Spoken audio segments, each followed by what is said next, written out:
What's up, everybody? How's it going? It's Berk, aka Dansg08 here, and welcome to another Dansg08 podcast. In this one, I'll be joined by my friend Kat, aka Dawnne. Hopefully, some listeners will know her from the Riku cosplay that she did in the 24/7 live stream's first year birthday video, and also for her wonderful contributions to the Final Fantasy X Ultimania content that I've been creating. The main topic of this podcast is going to be cosplay, so something a little bit different. Of course, we'll be talking about some Final Fantasy and some Final Fantasy characters too, but the main focus will be on cosplay, the crafting side, the competitive side, the hobby side, how does she get into it, and then segueing into more things like social media, burnout, and all those kind of topics. So I hope you guys enjoy. I will leave you guys to the podcast now. Before you start, it might be a nice idea to just quickly go on social media and check out Dawnne's cosplays. I will leave a link in the description of the video, and with that you might have a better visual reference for some of the cosplays that she mentions during the podcast. So I will leave you guys to it, and I hope you enjoy listening. This time I am joined by Kat, aka Dawnne. Welcome to the podcast. Hi, thanks for having me. Kat is someone who I think like people that are following the channel more closely will have heard her name multiple times.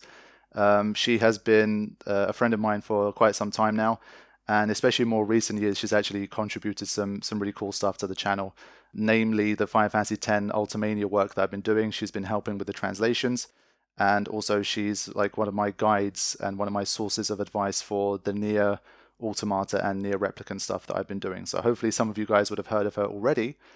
But today's topic is going to be something that's a bit more sort of specific and not related to Final Fantasy per se.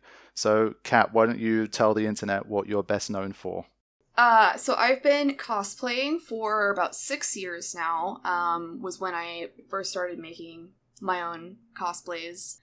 But I've been doing it competitively, so entering competitions for about, I want to say like 4 of those years, technically. I don't really count the last year, because there haven't really been any competitions to go to, obviously, but I really enjoy the making aspect of cosplay, so.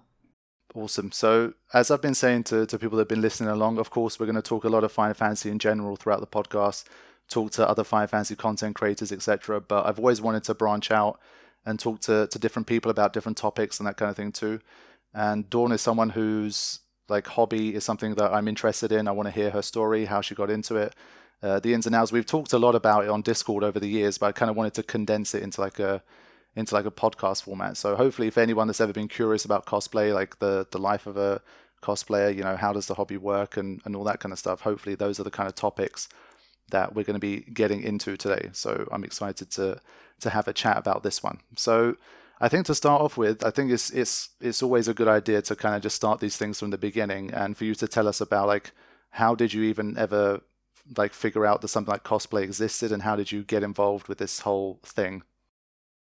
Well, I've been going to anime conventions since I was 14.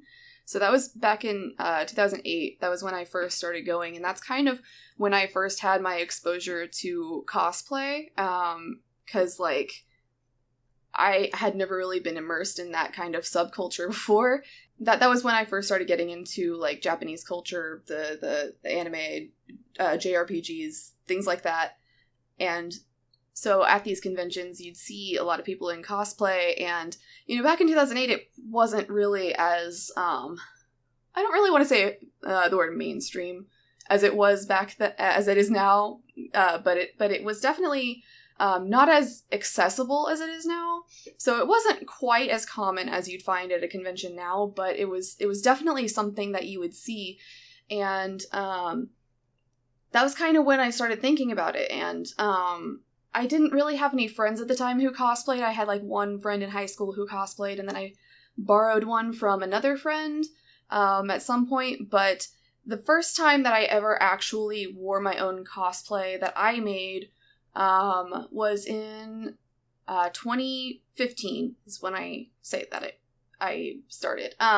So that was the first time that I ever consider myself to have started cosplay, and at that point I knew more friends who were in the convention scene, and some of them had done more cosplay than me, and so I could ask them for help if I needed to. We had a lot of interests that were similar, and so, you know, it just kind of propelled that force of, oh yeah, I really want to get involved in this. And It's just a really hands-on creative outlet, which is something that has always been important to me because, before cosplay, I did a lot of fiber arts, and before that, I was a visual artist, and I've dabbled in things like photography and things like that, and so like it's just a lot of my interests rolled into one, and so I was like, why not? I should get into this. So that's kind of where that started. I think through you, one of the things I definitely got to see more of was like the creative and the crafting aspect. And I think personally that's probably what drew me to it more, because I think with this cosplay stuff, depending on sort of how you get exposed to it and what areas of the internet that you find it in, I feel like cosplay is a bit of a spectrum, and depending on how you've been exposed to it, maybe you don't see the crafting and the artistic side as much, and you're more drawn to some of the more mainstream, more sort of eye candy aspects of cosplay. And so getting to follow you on social media, seeing some behind the scenes stuff of how you craft things, I definitely found that really interesting. But for me, what you also mentioned was that I wondered if it was like, let's say you were playing a game or you're watching an anime or something and you thought to yourself, like, I want to create the costumes that I see here. But based on the story that you've told, it was more about actually getting to be in an environment where it was being done and being influenced more by real people doing it, rather than you seeing it digitally and having that sort of urge within you to craft it. Is that accurate, would you say? Yeah, I would say it has definitely always been like a community aspect for me. Cosplay has always been I have a lot of friends who cosplay, and that's at the heart of it. That's really what I do it for, is to make friends and have fun with them. But there is also that internal aspect to it where I just see a character and I immediately know, oh, I want to cosplay that. So that does happen sometimes, but I don't think that would be there if the community aspect of it wasn't there to start with. Does that make sense? Yeah, definitely. I mean, again, it's another one of those things where on my time on social media, I see that like cosplayers, they tend to be a very close-knit community. They're very supportive of each other. And like the community aspect of cosplay is definitely something that intrigued me as well. And you're definitely like a great example of just how strong and widespread that community can be. So that's definitely been something that's interesting for me to follow as well. What are people that are not people that that aren't into cosplay? What do they make of your like interest in cosplay and the things you do? How is it received by people who aren't into it in your real life? It depends on how I know them, because people who I like used to work with, for example, like I have former coworkers that I'm friends with, and like for example, some of them will have similar interests as me. They'll be into gaming and anime and stuff like that, and so they'll message me and they'll be like, how exactly did you get started with cosplay? Because it's something that kind of interests me. So there's that end of the spectrum, and then the other side I would say would probably be more like people who just kind of don't really, I don't want to say they don't get it, because they probably do, but they probably just think it's like kind of childish, so mm-hmm. I don't really deal with them very often, because generally speaking, everybody's really nice about it. Everybody's really polite. Even if they don't really get it, they're just kind of like, it's just a thing that I do. So they've just kind of, they mind their own business as it is. Uh-huh. In terms of the actual cosplay that you do, so I think you mentioned that you first sort of got inspired to do it in around the year 2008, and then you said the first cosplay that you made yourself was in 2015. So at this stage, are you someone that pretty much exclusively makes your own stuff, or do you buy ready-made costumes? How does that aspect work in the cosplay community? I mean, are there people that they just enjoy the sort of the wearing of costumes, becoming that character, maybe taking photos, going to conventions, and then there's the cosplayer crew that's like, we also really love the crafting side and we only really make our own stuff. How does that whole aspect work in the community and in your own sort of application of the hobby? Oh, it's definitely like a spectrum, because there are people who exclusively make their own cosplays, and then there are people who exclusively buy their cosplays, and then there are people like me who are in between. And generally speaking, the people who only buy the cosplays, so they'll find them online, or maybe they'll have them commissioned from someone who does that. They'll buy the cosplay. Generally speaking, it's better to refer to them as cosplay models because they just model the cosplays. But it just depends on the context because, for example, in cosplay contests, there's a difference between a cosplay contest and a costume contest technically, because the cosplay contest includes things like skits, where you act out like a skit that you've written. Whereas the costume is more focused on the craftsmanship of the cosplay. So it's definitely something that can, they're not mutually exclusive, basically. So, I, generally speaking, tend to buy cosplays that I don't really, things that I'm not really nitpicky about, because there are characters that I'm more passionate about than others. But there's also like way more characters that I want to cosplay than I realistically have the time and budget to make.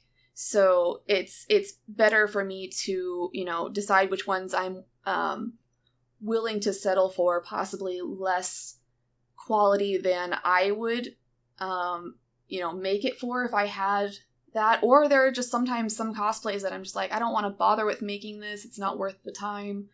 So I'll find it on eBay and I'll buy it. But I really do enjoy the making aspect of it as well. So if it's a character that I'm really passionate about, or if it's something that I think would be a good challenge to learn how to do, that's gonna add interest to it. So it's really just depending on, what a person gets out of cosplay. If they just like to have fun in the costume, then that's their decision.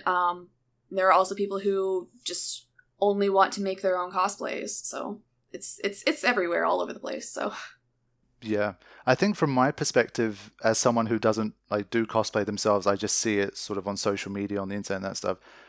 The only thing I think of sometimes is I see, obviously, let's say someone sends me a really great cosplay of someone from Final Fantasy X, for example, and at first, I never used to think about it. I just used to be like, oh my god, this is an awesome cosplay. And then I sort of got to know people like you that actually sort of do the cosplay in terms of down to oftentimes making costumes and that kind of thing. And then it's one of those things I never really used to question whether they made their own cosplay or not. And just from my own perspective, that to me, it's more impressive when I see a cool looking cosplay and I know that the person actually crafted it themselves too.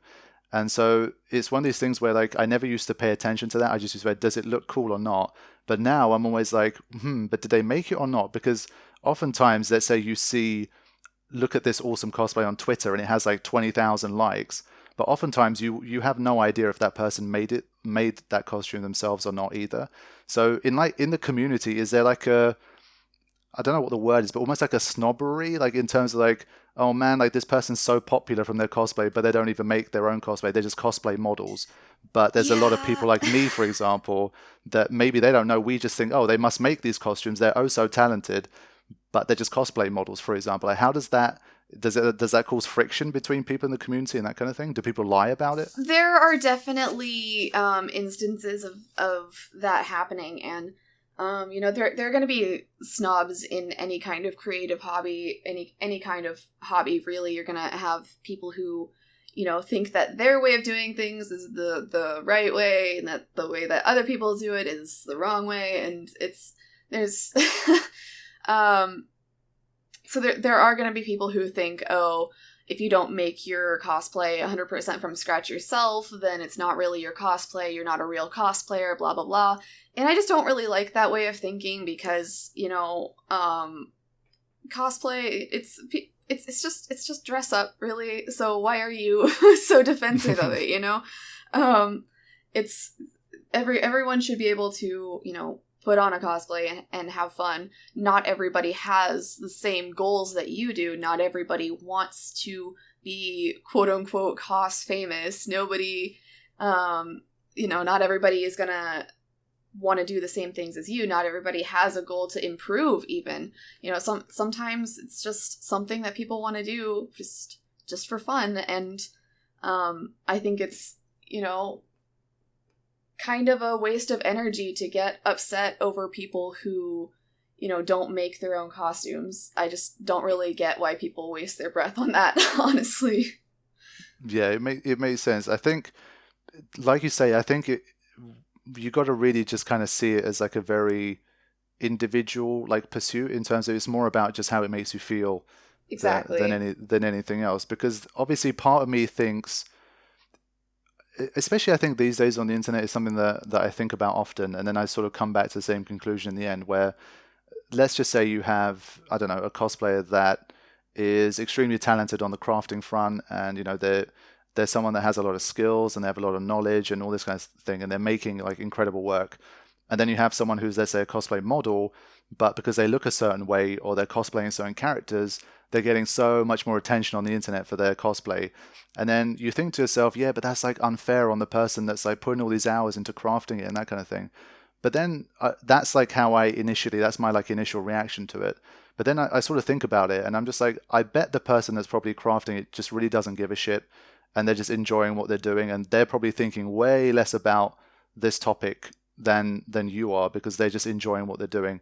And not everyone really cares about, oh no, this person's cosplay got this many likes and my one only got 50, even though I put so much more work into mine, blah blah blah.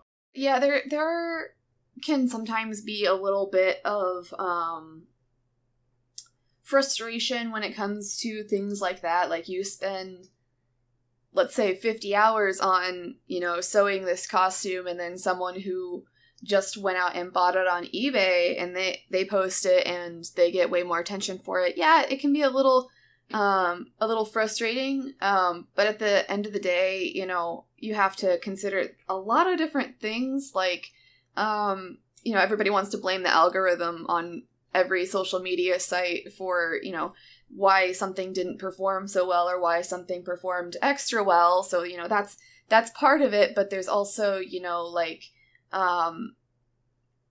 the who do they know? Do they have friends who are super popular who helped spread the word, or like were they sponsored by a big company? These are all things that you have to account for, and sometimes you just get lucky. Sometimes there are things that blow up for absolutely no reason at all.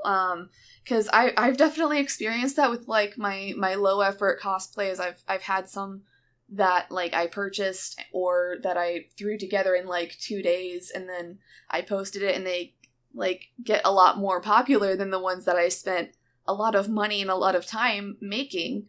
And it is a little bit of a letdown sometimes, but that's just how it is. You just gotta kind of accept that if you want to get used to like the social media game, Mm-hmm.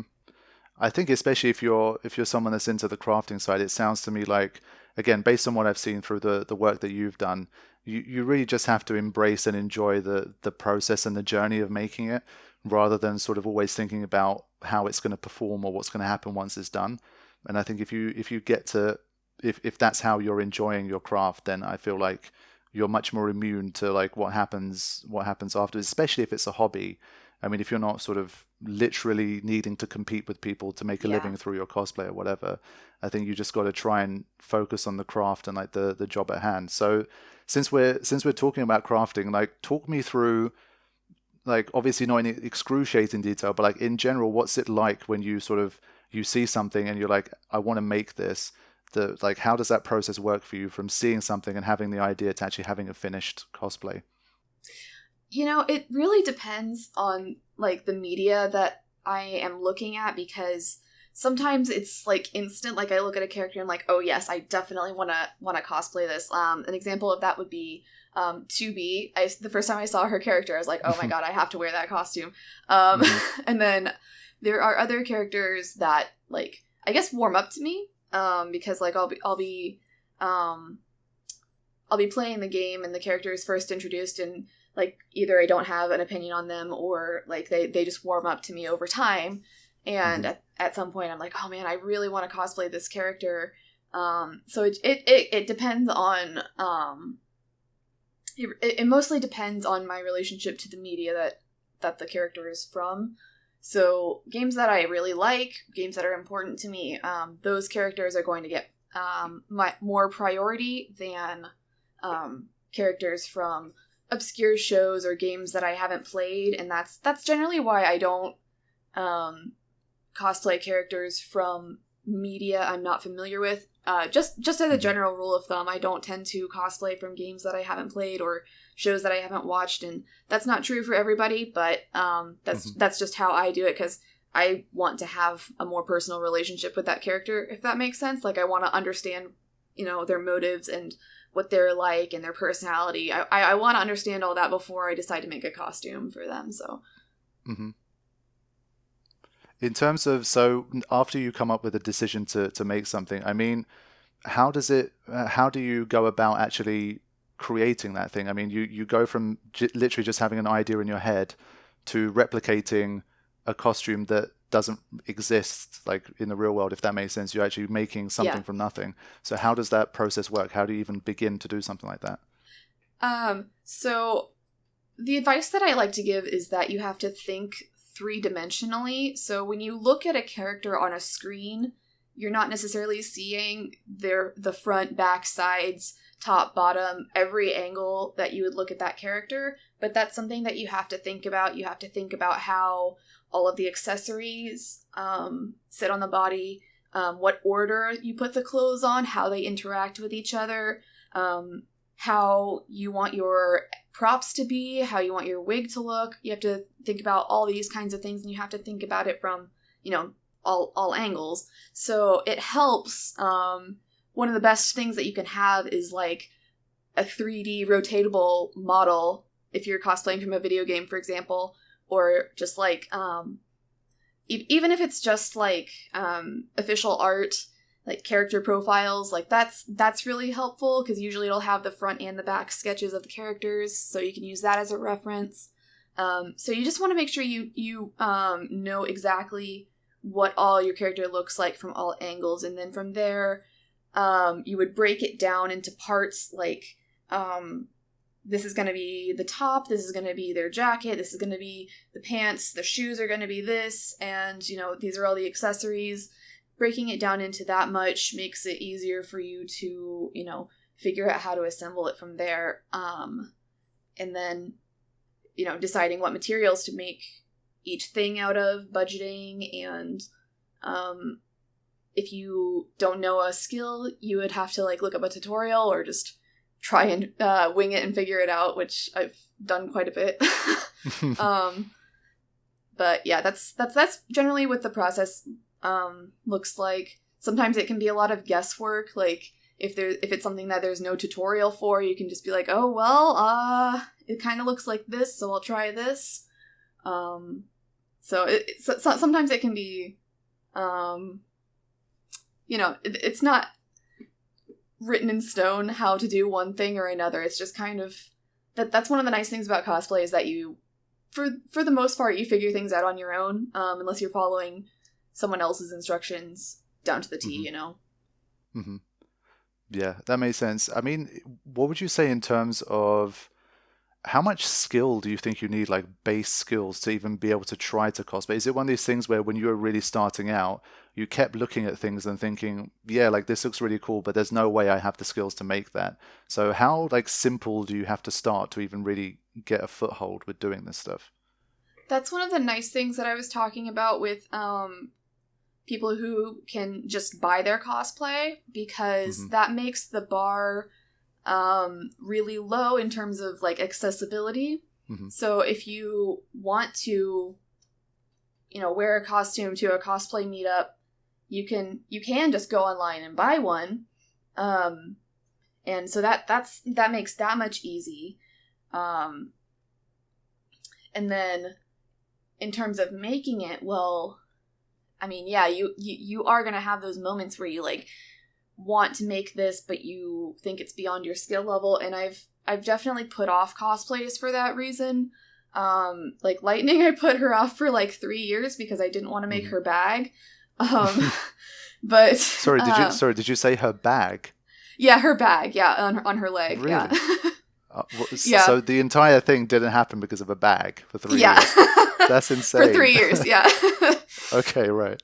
Yeah, so it's things like that, like you would judge your skill level against what you think is expected of a particular project. And sometimes you end up surprising yourself. Like that bag, I only ended up doing one draft of it, and I got it to look okay the first try, and I was like, oh, well, that wasn't so bad. And it's like, oh, well, why was I so afraid of that? And then but yeah, it's definitely but thankfully you can get those moments where you'll look back on a costume that you made like 3 years ago, for example, and you're like, oh, I could do that so much better. And it kind of gives you that boost of like inspiration and confidence, and you know, you want to apply it to your current project so that you can go back and remake bits and pieces of another cosplay if you decide to do that, or just completely start from the beginning.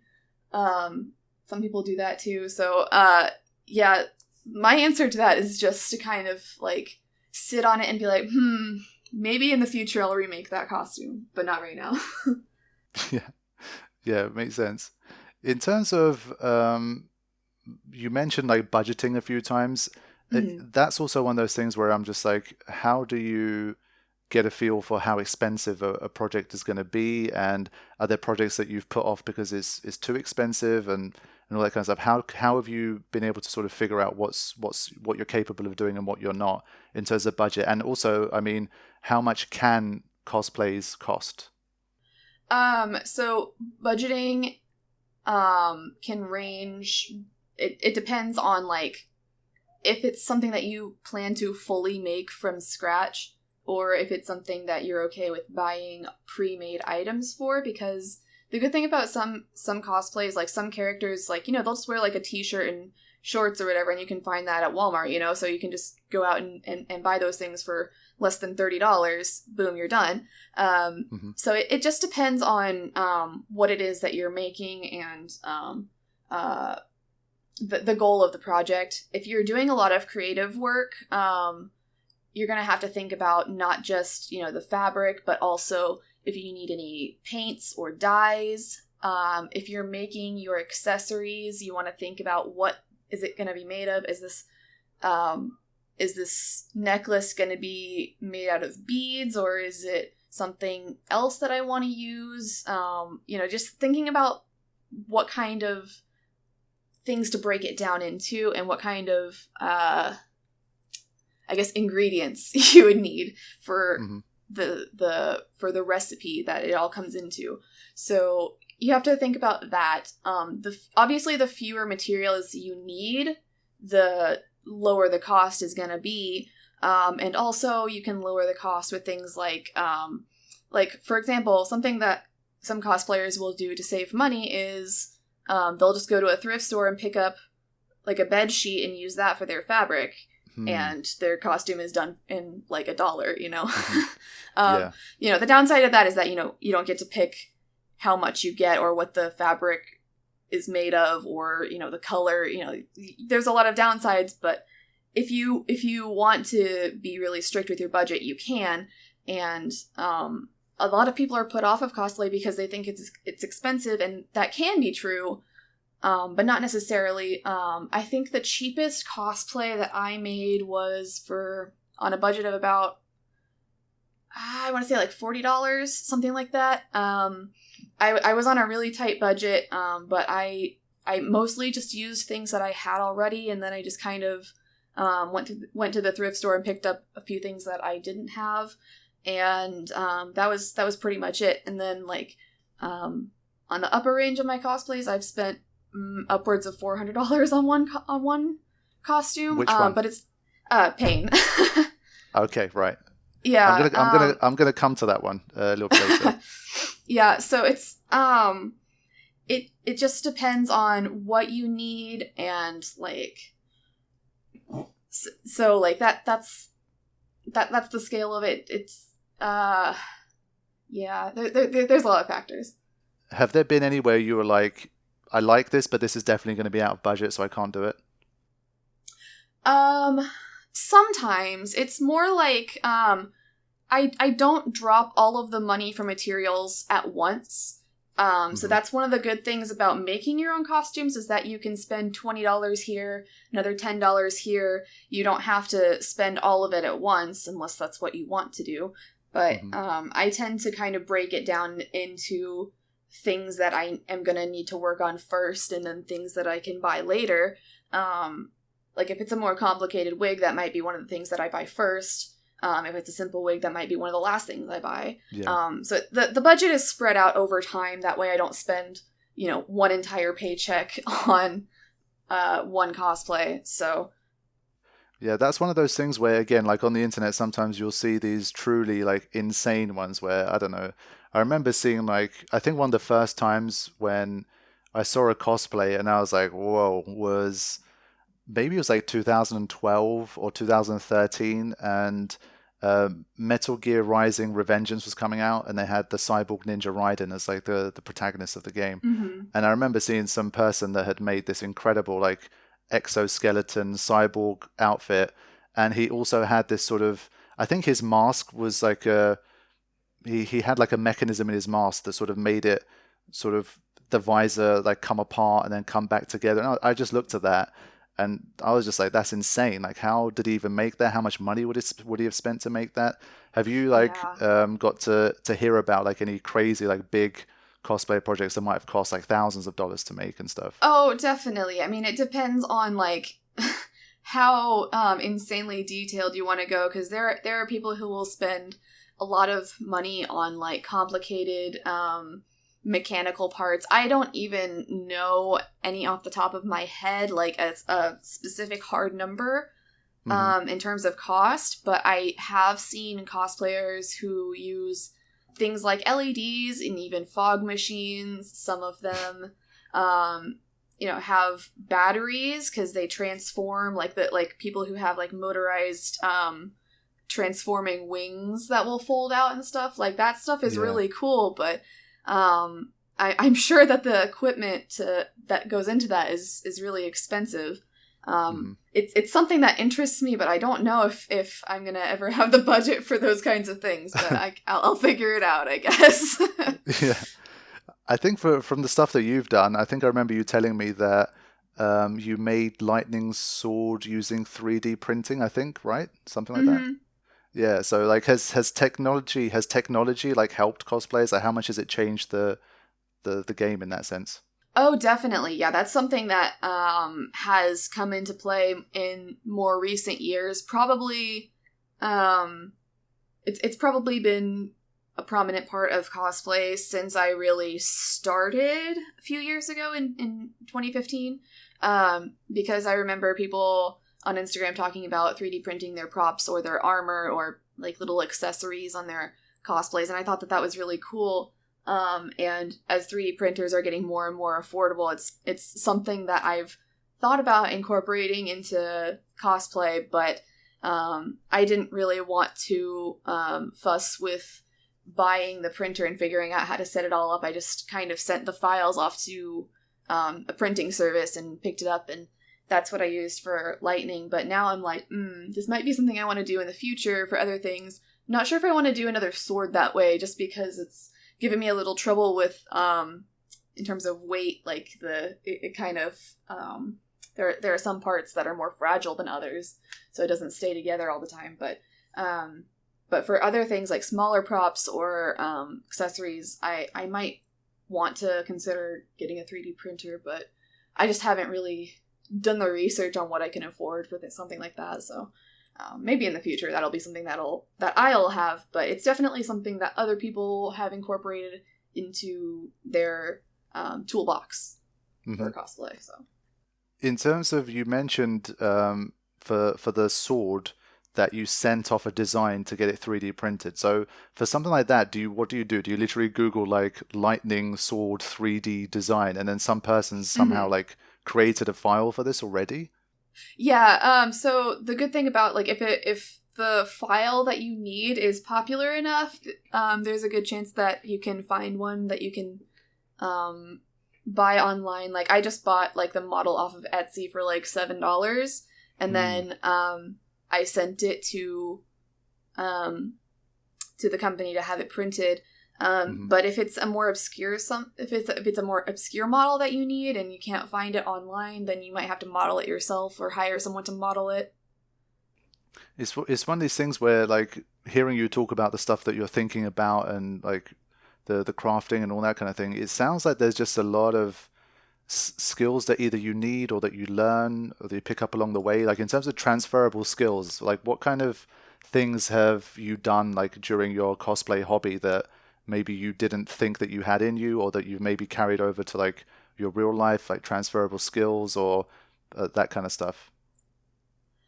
Um, it's kind of like a jack of all trades kind of thing where you end up learning a little bit of everything, but not like a lot of any one thing unless like that's what you decide that that's the thing that you want it to be for you. Like I don't have any one thing I would say. I kind of dabble in all of the things that interest me. But you know, learning things like how to style wigs, I feel like that's been useful for me. Cause you know, not everybody knows, you know, if you cut it this way and not that way, the hair will look bad and you have to do it this way. So that's been a skill that I had to learn how to do. And then like just using tools and stuff, like I have like a Dremel that I use on foam, and then like a heat gun that I use to shape things. So it's just a lot of different stuff, and so like if something around the house breaks, for example, I might know how to at least temporarily fix it because I have the stuff lying around the house to do that.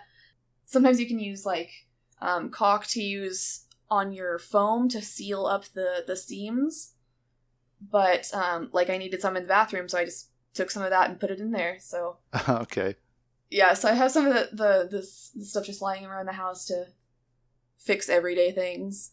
Yeah, it sounds like the kind of thing that I think with a lot of these sort of more creative and crafting kind of endeavors, I think it makes you a bit more of a general like problem solver. It keeps that like part of your brain sort of functioning and maybe developing and that kind of thing. Yeah. And it probably just makes you more confident to try something that might have been more sort of intimidating or daunting for you before, in that sense. Like you said, with hardware and that kind of thing.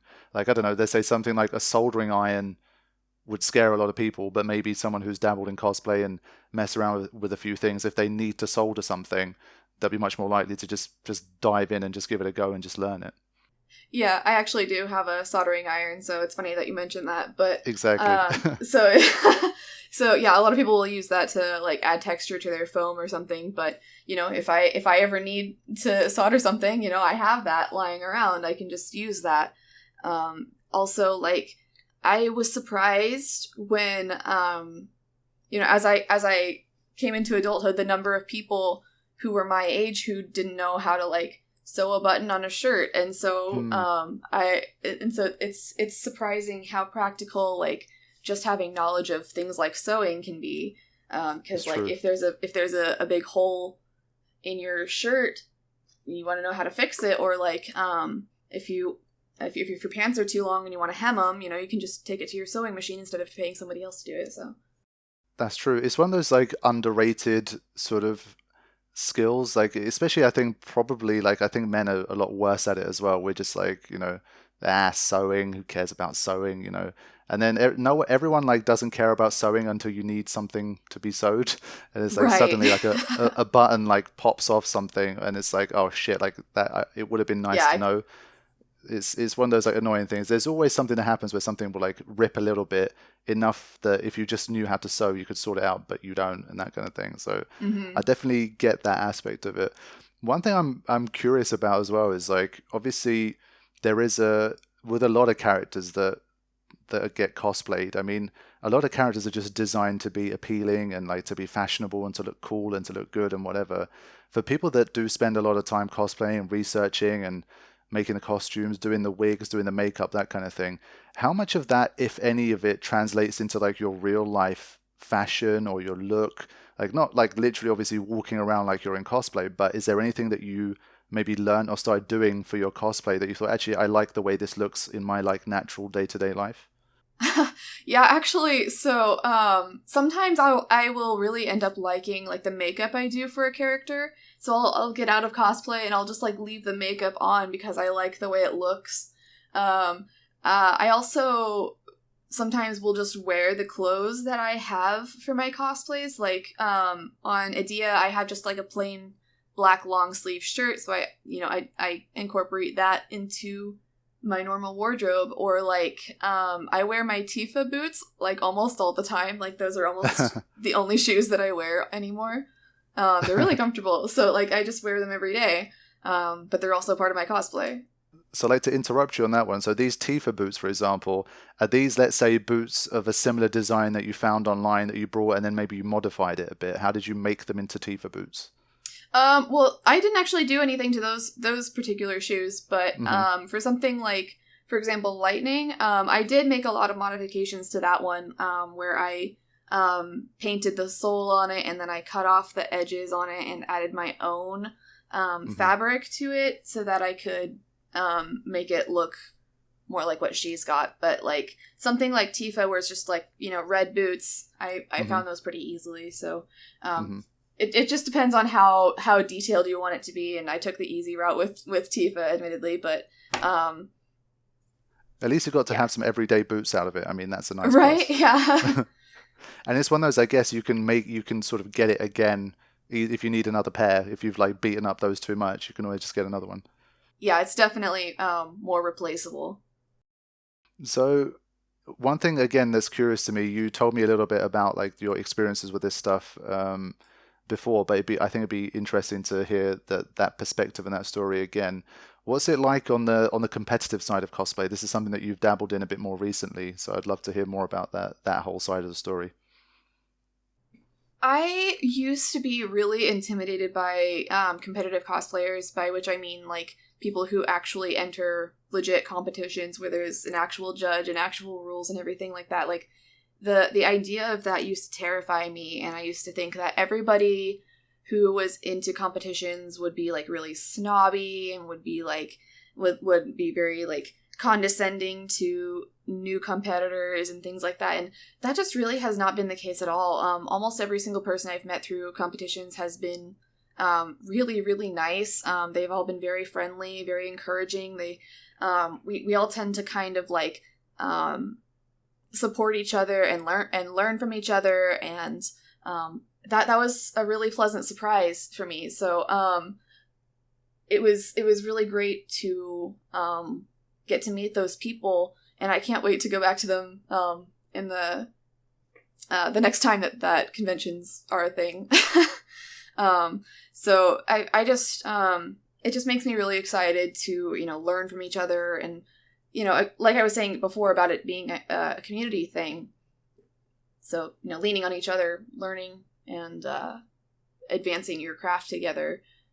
So which was the costume for which for the first time you were like, okay, I'm actually going to compete with this one? Was it the fact that you knew that there was a competition and you wanted to make something for it, or you'd already made a cosplay and you thought this is good enough for me to compete in something? The first time I entered a competition was with a cosplay that I had made the previous year. When I first made it, it was my songstress Yuna, which I don't have a lot of pictures of that on Instagram at the moment, but I have her songstress dress sphere finished, and that was in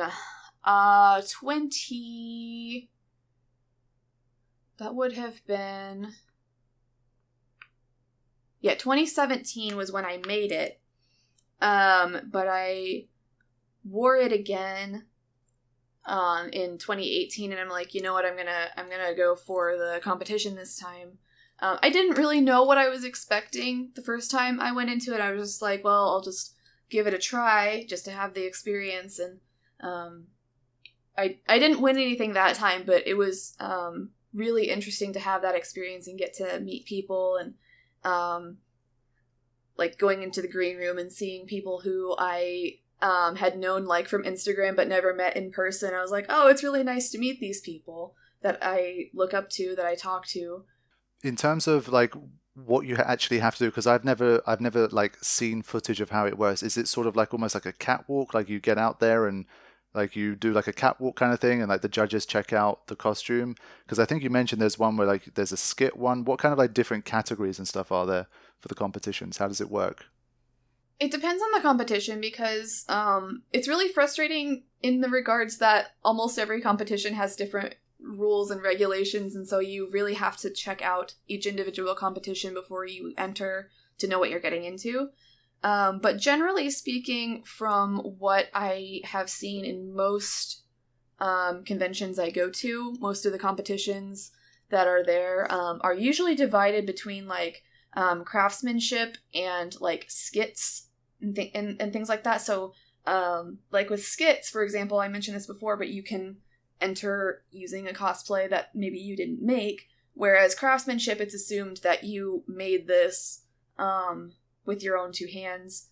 So that's kind of how it's divided. And then there's usually 3 different levels of beginner, and then like intermediate or journeyman, and then like expert or master. And then sometimes there'll be like a professional tier for people who like do commissions or do costume work professionally. And sometimes that's lumped in with the master tier. Like I said, it just depends on the competition. Mm-hmm. But yeah, there is like a walking part of it. Like generally you'll have what's called prejudging. You'll go up and meet with the judges, and they'll take a close look at the costume, like up close in person. They'll look at your seams. They'll hold your props and see what it looks like, and they'll ask you questions about how you made it, things like that. And so then that's for craftsmanship, usually that's going to be the heaviest part of the judging. And then there is also a performance aspect of it. Like most of the time, if you're entering a craftsmanship contest, they expect you to walk the stage. Otherwise you won't get judged, for a lot of them anyway. So that's generally how that works. You get judged first and then you walk. What was that like the first time you ever sort of walked on stage? How did that feel? It was scary. I'm not gonna lie. Yeah. I'm not sure exactly how many people were there, but I would say it was probably a couple hundred people in the room there, and I was like, okay, yeah. Well, but I don't know if you've ever been on a stage, like the lights, when they shine directly on you, you can't really see anything in the audience, so you can generally kind of ignore it if you figure out how to shut it out, but sometimes your brain can be really just nervous, you know. Yeah, I think for it's extra weird because I kind of suffer from that a little bit. Well, not suffer, but I kind of get that experience because on the one hand, what I do, obviously there's sometimes thousands, tens of thousands, maybe even hundreds of thousands of people that have seen something that I've done where I've commentated or whatever. So even though like I've kind of performed, quote unquote, performed for people, like I've done live streams where there's been hundreds of people, that kind of thing, but it's a totally different ball game when you have to sort of just stand there physically in front of a group of strangers and everyone's eyes are on you at the same time, and it's just like it's super daunting. I remember I can't recall doing it on like a large scale like that, but even something as simple as when I made the documentary, I went to a film festival and there was like a screening of the documentary that I attended, and I think there was no more than maybe like 30 people that were watching it, something like that, like in the room. And I afterwards they wanted to do a Q&A with the filmmaker, which obviously was me, and I just went up there, and even then it was a really dark room, you could barely see people, that kind of thing. And even then it was fine. Like my parents were there too. They said like you did fine. Like it was okay. But like at that moment, it was like, even though I'm so used to people actually like hearing my voice or like seeing me or being on the internet, it was just a really weird experience. And I imagine for you as well, because obviously on Instagram you're very active. You know, loads and loads of people have seen your posts over the years and that kind of thing. But when you're on that stage, it's like a whole different beast. Yeah, because when you post things online, you're generally sharing you're sharing what you want them to see. So but when it's in person or when it's live, you know, you don't have the luxury of editing things before people will see it. They're going to see it as it is in the moment. And so, you know, if you trip on stage, you can't edit that out, you know? Yeah. Yeah. So that's something that I kind of get a little nerve-wracked about, I guess. Especially the last time that I was at a competition where I walked the stage, because I was wearing high heels, which I generally try to avoid, but I was on this stage and I was wearing heels, and like I was so sure that I was gonna just eat shit when I walked across the stage, and I'm glad I didn't. But on my way down, there was a lady who, like a stagehand, who was on the side, who reached for my hand to help me get down the stairs, which was really nice of her. But yeah, I was convinced that I was like, oh god, this is going to be the day that I trip in front of 100 people. But yeah, so I try to avoid situations like that, which is why I generally try to avoid like heels. But that just happened to be a pair that I was comfortable with. Otherwise, I would have opted for a pair of shoes that were flat to walk on. Yeah, I can imagine it. I think I remember my sister mentioned that for like graduation, and how like sometimes people deliberately don't like they don't pick heeled shoes just in case, like when they're coming up to get that thing, they're not going to trip in front of everybody, just to minimize that risk. Like, it definitely made sense. In terms of competitions, I think you competed with your Paine cosplay, right? Because I think your Paine one is definitely one of my favorites. So what's the story of the Paine cosplay? Right, yeah, I did enter a competition with that one. I didn't win that year. And it was one of the first costumes that I made without using any commercial patterns. So everything that I made on the, like, in terms of the clothing, was my own pattern that I made from scratch. So I was really proud of that, because that was kind of like a sign that like my skill had kind of stepped up a little bit, because patterning clothes used to scare me a lot, and the fact that I was able to make an entire costume doing that was a sense of pride for me, I guess. So I was able to do that. With making her, it was a lot of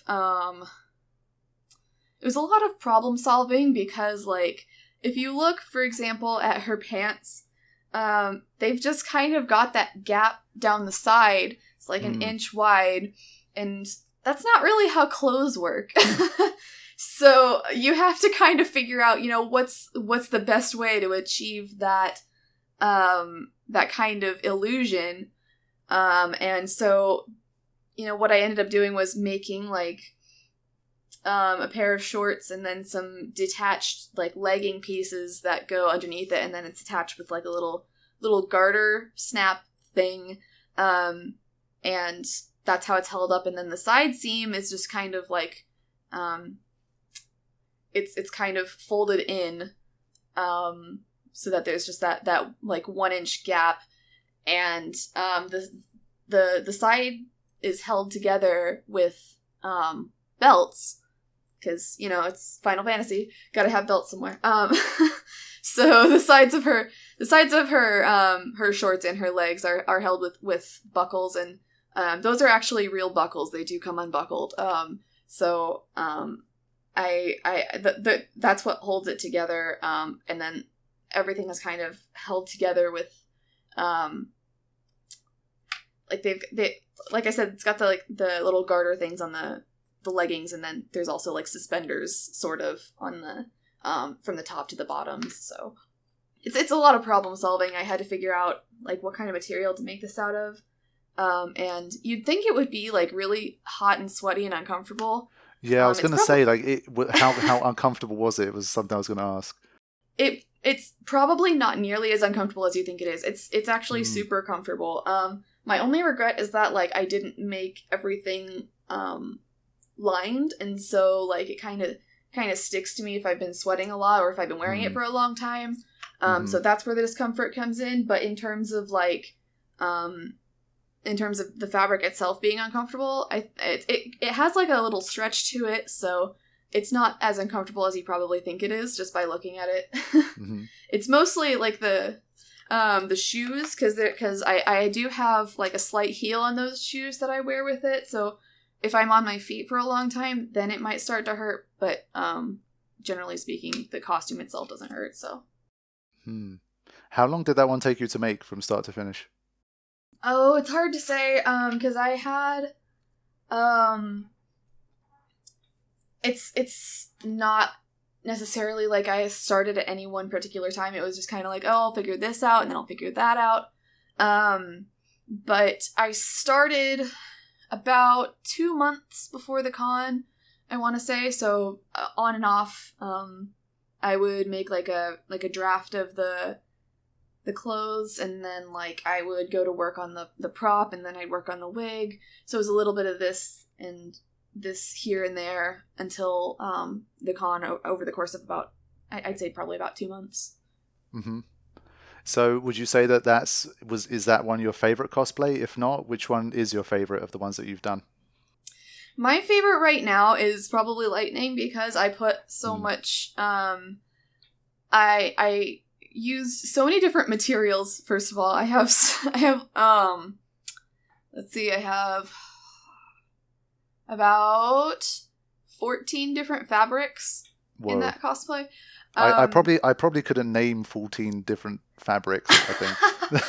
it's more like some of it is the same fabric but a different color, but yeah, it's quite a lot of different materials. And then like I had to figure out how to do things with materials I'd never worked with before. And then so like the 3D printing, and then like the Warbla, which is the thermoplastic. I had never used that before. I had to do a lot of dyeing and fabric painting for that one because I couldn't find everything in the perfect color. So it was just a lot of techniques. And then there, the thing that ended up plaguing me was not what I expected, but it was the lining on that jacket. I wanted it to look a very specific way, and I couldn't figure out how to do it. And so I asked for some advice from my friends, and they helped me figure it out. But that was a big hang up for like a week or two. I couldn't get past that. I'm like, I don't know how to do this lining. I mean, was that you being too much of a perfectionist, or was it just like, would you say it was a more valid concern? It was was there an easy way out that you just decided not to take?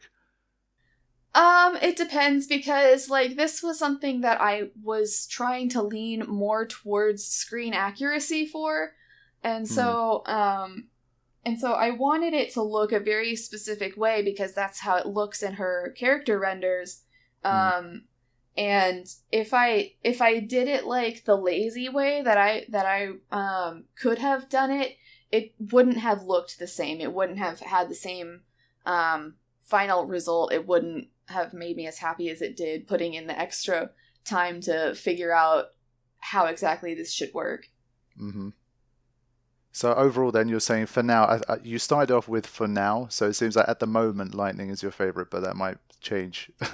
Yeah, I think it's possible that it might change. It just depends on like what I have planned in the future, which is a lot. You know, I have a mile-long list of cos plans, so we'll see who gets to dethrone the queen, I guess. I remember talking to you about a Lulu cosplay, and obviously when people think about Final Fantasy X Lulu, everyone thinks about the belts. But I think I remember you saying, interestingly, that it was not actually the belts that you found the most daunting or something. What's your view on the Lulu cosplay? Yeah. So when I think of Lulu, the biggest source of intimidation I think would be her wig, because of the she's got the braids, and they're the ones that are like on the ponytail part of it, and then there's some that are along her scalp. And so I'm not quite sure how I would do that. But that's really the thing that gets me about her design. Mm-hmm. But other than that, I mean, like, I don't know. I haven't like gone looking like in thrift stores or anything like that, but I'm sure I could find a bunch of black belts at a thrift store that I could use for her dress. Or, you know, if I wanted to, I could spend a dozen hours dissecting what each individual belt looks like and try to make them myself. That's always an option too. So, but yeah, it's mostly the wig because of the way that wigs are, you know, they don't behave like regular human hair. So that's been the thing that I would get hung up on about her. And I mean, I guess, the hair in Final Fantasy doesn't behave like human hair either. So yeah, that doesn't help. So I guess if we can sort of veer off a little bit into Final Fantasy here, I mean, why not? It's the Dansg08 podcast. In terms of the Final Fantasies you've played, like, is there one where you'd say, like, this Final Fantasy is the most exciting one for me in terms of cosplay, like the character designs and like the costume designs, it's the most appealing for cosplayers? I think the first time that I ever played a game and I saw a character and was immediately like, I have to wear that character's clothes right now, immediately. The first time that happened was when I was playing 10-2 and I saw Riku's Thief Dress Sphere. Okay. And so that was the first time I looked at a character and like I was like, I have to wear this costume. And I was probably like, I want to say like 15 at the time that I had thought about costumes, because that's after I had started going to cons. And I was like, oh yes, I really need to make this costume. And I ended up not making it until like 7 years later after that. But and it's not even a cosplay that I can really wear out. It's one of those things that I was just talking about where you can look back on it and be like, oh, I want to do that better next time. So, but yeah, that's probably the first time that happened. And it's definitely one of the games that I would say has some really interesting designs, because you have so many choices. Yeah. Not just between characters, but within characters, you have all these outfits. There's, so that's one of them. Basically, anything that's gonna have like alternative outfits for a character is gonna be something that a cosplayer is probably gonna be drawn to.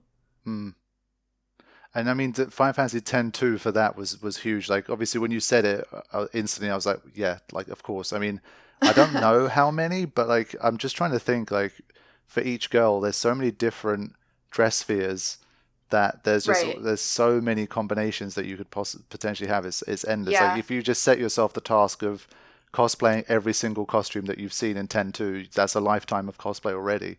It's insane. Yeah.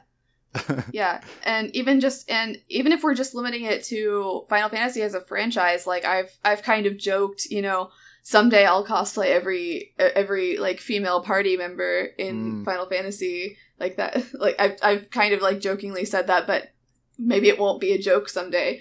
But you know, even within that, you know, there's so much choice to be had. There's Definitely. so many different games, so many different characters you can do. Different outfits depending on, you know, what scenes you want to replicate. I was really lucky, and one of the cons I went to in 2019, I met up with some friends and we did a 10-2 group, and we were having a really hard time finding a Riku, and we happened to just run into one. And so she just joined in for our photo session, because Nice. And it ended up being a really fun shoot. So we got really lucky in that regard. But I really like the way that opens opportunities for like groups and stuff too. So like you can say, oh hey, let's all do warrior dress sphere on this group, and we'll all make that costume. So there's a lot of choices. Yeah, 10-2 I think definitely is a great one for that. I think some Final Fantasies are better than others in that sense. Like I feel like some Final Fantasies are more sort of, their costume design is much more familiar and less exotic seeming. Like for example, I think Final Fantasy 15, for example, the clothes the guys wear and that kind of thing. It's like, you know, it's not that sort of fantasy or otherworldly. But then you got the Final Fantasies that look much more sort of, obviously 10, I think, you know, even like, even within the game, the clothes that Tidus is wearing are like, like, you know, weird, funny clothes you're wearing and that kind of thing. And like Waka's got his own completely, like the Besaid Aurochs have their own completely different thing going on. You got the owl bed. So I think Final Fantasy X did well in that as well. And I just think some Final Fantasies work better than others. I've seen like a meme of like all of the Dissidia characters like standing in a circle, and it like zoomed in on Noctis, and it's like when you're joining your friends who are all cosplaying at the con but you don't feel like it, or something like that. yes, exactly. That's what I'm talking about. Yeah, I mean, I feel like 15 is just not that inspiring for cosplay people creatively, like, surely. Like, Aranea, okay, but that's like a really hardcore... That's who I was going to point out as being like the one character that I would be particularly drawn to. I really like her armor design, but it's felt kind of almost out of reach until more recent years. I was gonna say, how do you feel about the more... for me personally, again, when I see cosplay on the internet and stuff, some stuff obviously looks cool, it's really well made, or like it just looks nice, whatever. But for me personally, I always get the most sort of impressed when I see more like armor style cosplays being made. So how do you feel about that kind of thing? I really want to do more armor building. I got a little taste of that when I built my Adia Lee armor, Bravely Default. And that was my first time doing as much like foam smithing as I had for that, so I hadn't really done a whole lot of that until then. And it's something that I want to do more of, but I have a hard time deciding what kind of character I would want to do for that, just because heavily armored characters don't tend to be what I am drawn to for whatever reason, because like I'm heavily inspired by Final Fantasy, but there really aren't a whole lot of like heavily armored girls, for example. So like Aranea is different in that regard. She's covered in armor, and so that's a bit out of my comfort zone, I guess, in terms of like familiarity with skills, but it's something that I have an interest in doing. It's just a matter of finding the right inspiration. So maybe she will be where I go with that, but I'm not sure yet. Because it does seem a little bit of a challenge. So. Yeah, it does seem like a massive jump, but hopefully, I mean, it seems like so far you've always sort of raised the bar a little bit over time, and you've always dabbled in new things. So it feels like maybe it might be a path that you can take further down the line. Yeah, I do try to learn new skills where I can, so...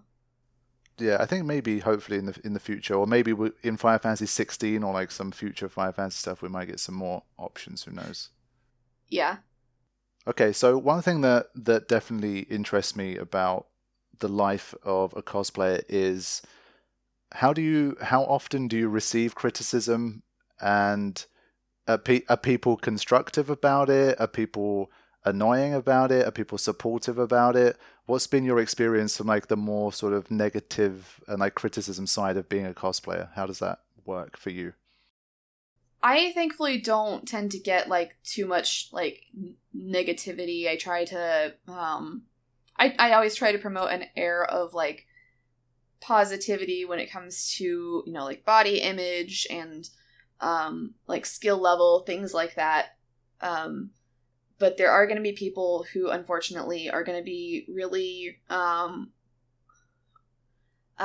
really shallow and really hateful for no reason, because they are, I don't know, maybe they feel insecure, or they feel like they have to be the best at this thing or the other, and so they'll put down other cosplayers for not being up to their standard. That does happen from time to time, and it's something that has become prevalent enough that like there are people who will just quit cosplay altogether because they've been basically bullied out of the hobby, which it makes me upset. I don't really have the right words for that, because is that something is that something that you'd say is done more by, let's say, people like me who don't make their own cosplays, but we just we see something that for whatever reason is not up to our standard, and we just talk shit? Or is this like other cosplayers putting cosplayers down because they don't think that they're good enough to represent them or whatever? I think it's a bit of both, because when it comes to like an intra-community issue, like it can be more of a catty, like so and so is such a better version of this character than what's her face, and it can be really petty catty drama like that, or else it can be something like there is also an issue with like racism towards cosplayers. So like cosplayers who have darker skin will post their cosplay on certain websites, and they'll get a lot of racist comments saying such and such character isn't black, and that's where it gets to become a more serious issue, because of course, you can't really change who you are, so the character is going to look more like you as opposed to making you look like the character. So that's something that can be an external versus an internal issue. That's where the difference is with that. I think people are going to be a lot more critical of things like what you look like as a person, like your body shape, your skin tone, your skill level. People who aren't cosplayers are more likely to pick on things like, oh, they're missing this detail or that, or they didn't make this exactly the way that it looks in the game. And people who are cosplayers are going to look at things and they're going to know more realistically what's practical to do with cosplay, and maybe it's not the way that you would have done something. Maybe you would have used a different material or a different technique or something. So maybe you might have that bias inside, but I want to say that most people are respectful of the fact that someone might do something a different way than you would. But there are going to be people who are unnecessarily competitive and feel the need to comment on the way other people do their crafting and things like that. So, yeah, I mean, it's one of these things where, once again, especially when you're starting out, it must be very daunting, because if you're inexperienced in that field, I mean, on social media, we all know how brutal social media can be, whether you play video games for a living or whether you cosplay and post photos of that. I mean, it can get brutal. And so, it can't be easy for people, especially people starting out, to put themselves out there and allow themselves to be sort of scrutinized and criticized by people that they don't know. And so it's definitely it's a brave thing to do. So it's not easy to get that kind of sort of leave yourself open to that kind of feedback, and all the negative things that come with it.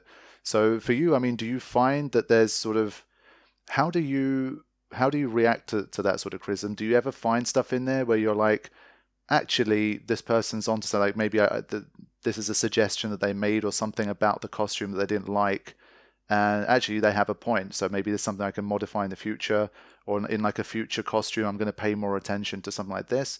Do you get more stuff like that, or is it just tend to be just people being petty or picking more on something that you can't change, like, I don't know, your body shape or your, whatever it might be? So how do you deal with that side of things? I heard something a while ago that I've kind of tried to take to heart, which is, don't take criticism from anyone that you wouldn't take advice from. So anybody that you wouldn't personally go up to and say, hey, how would you do this? If it's not one of those people, generally you probably shouldn't care. So maybe if you do actually want to get better at a certain craft, you might go up to like a judge at a contest and say, hey, how can I do better on this? Or go up to somebody who knows what they're doing and say, hey, I'm trying to get better at this. Can you tell me, what tips you might have? Things like that.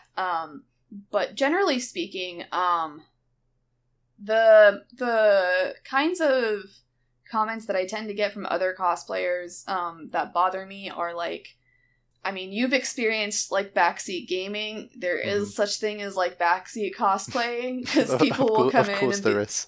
Yeah, they'll come in and they'll be like, oh, actually, you should have bought this color of fabric, or you should have used this wig instead of that. Or, it would have been better if you did that. And it's like, well, if I didn't ask you, then this is how I wanted to do it. So generally speaking, and most people don't, like they mean well, and you can't say that they're always trying to, that they're always trying to be rude when they do that, because I don't think that they are all the time, but it does come off as kind of rude, because it's like, well, why are you telling me how to do this? Do you think that I don't know how to do it myself? You know, because the assumption is that you're telling me how to do it because you think I can't figure that out. Yeah.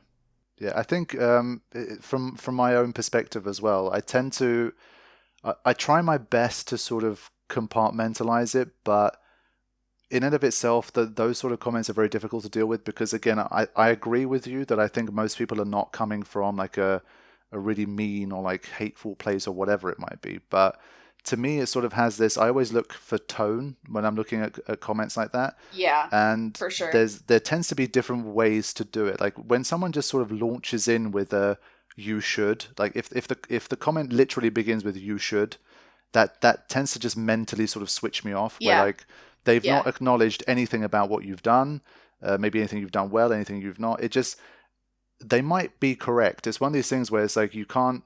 It's not one of these things where everyone who says you should is categorically wrong. That's not how it is. But in terms of like the energy, the energy that you read the comment with, and I think your reaction to it, there's a part of, I think, reading comments like that that's involuntary.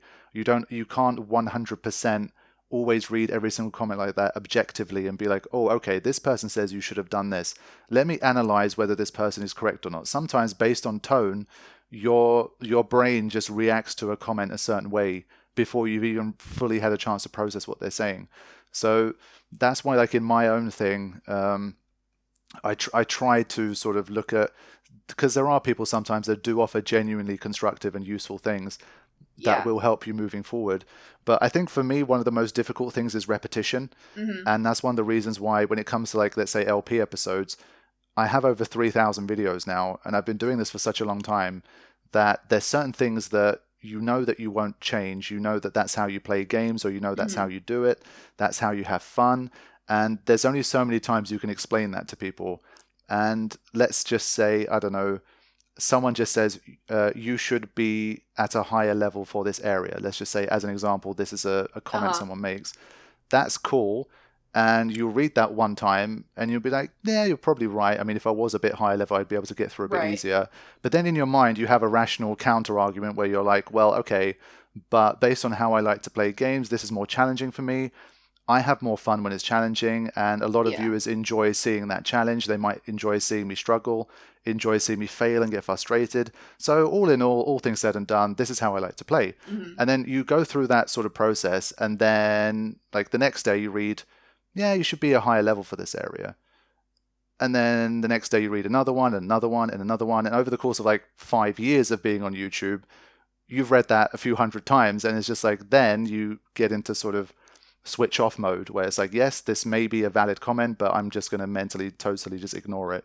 So it's one of these really weird things where I try my best not to sort of blanket statement it and say, no, I don't want people telling me these things. But it's just like, there's only so much of that, especially if you do it on a day-to-day basis. There's only so much of it you can handle before it just becomes negative and you stop being able to sort of get the positive aspect of the feedback in that sense. So I can definitely see where you're coming from with all of that stuff. Yeah.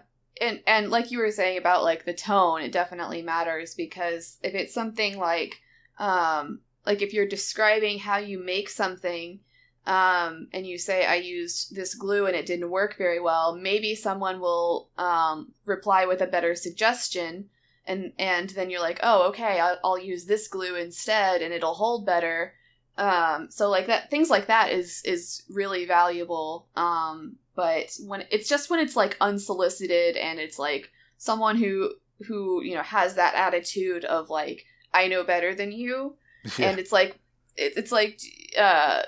unless you know what someone's vision is, then you really can't say that they are definitely doing it wrong, So maybe and I think especially in your world, I think there's so many other factors that come into it.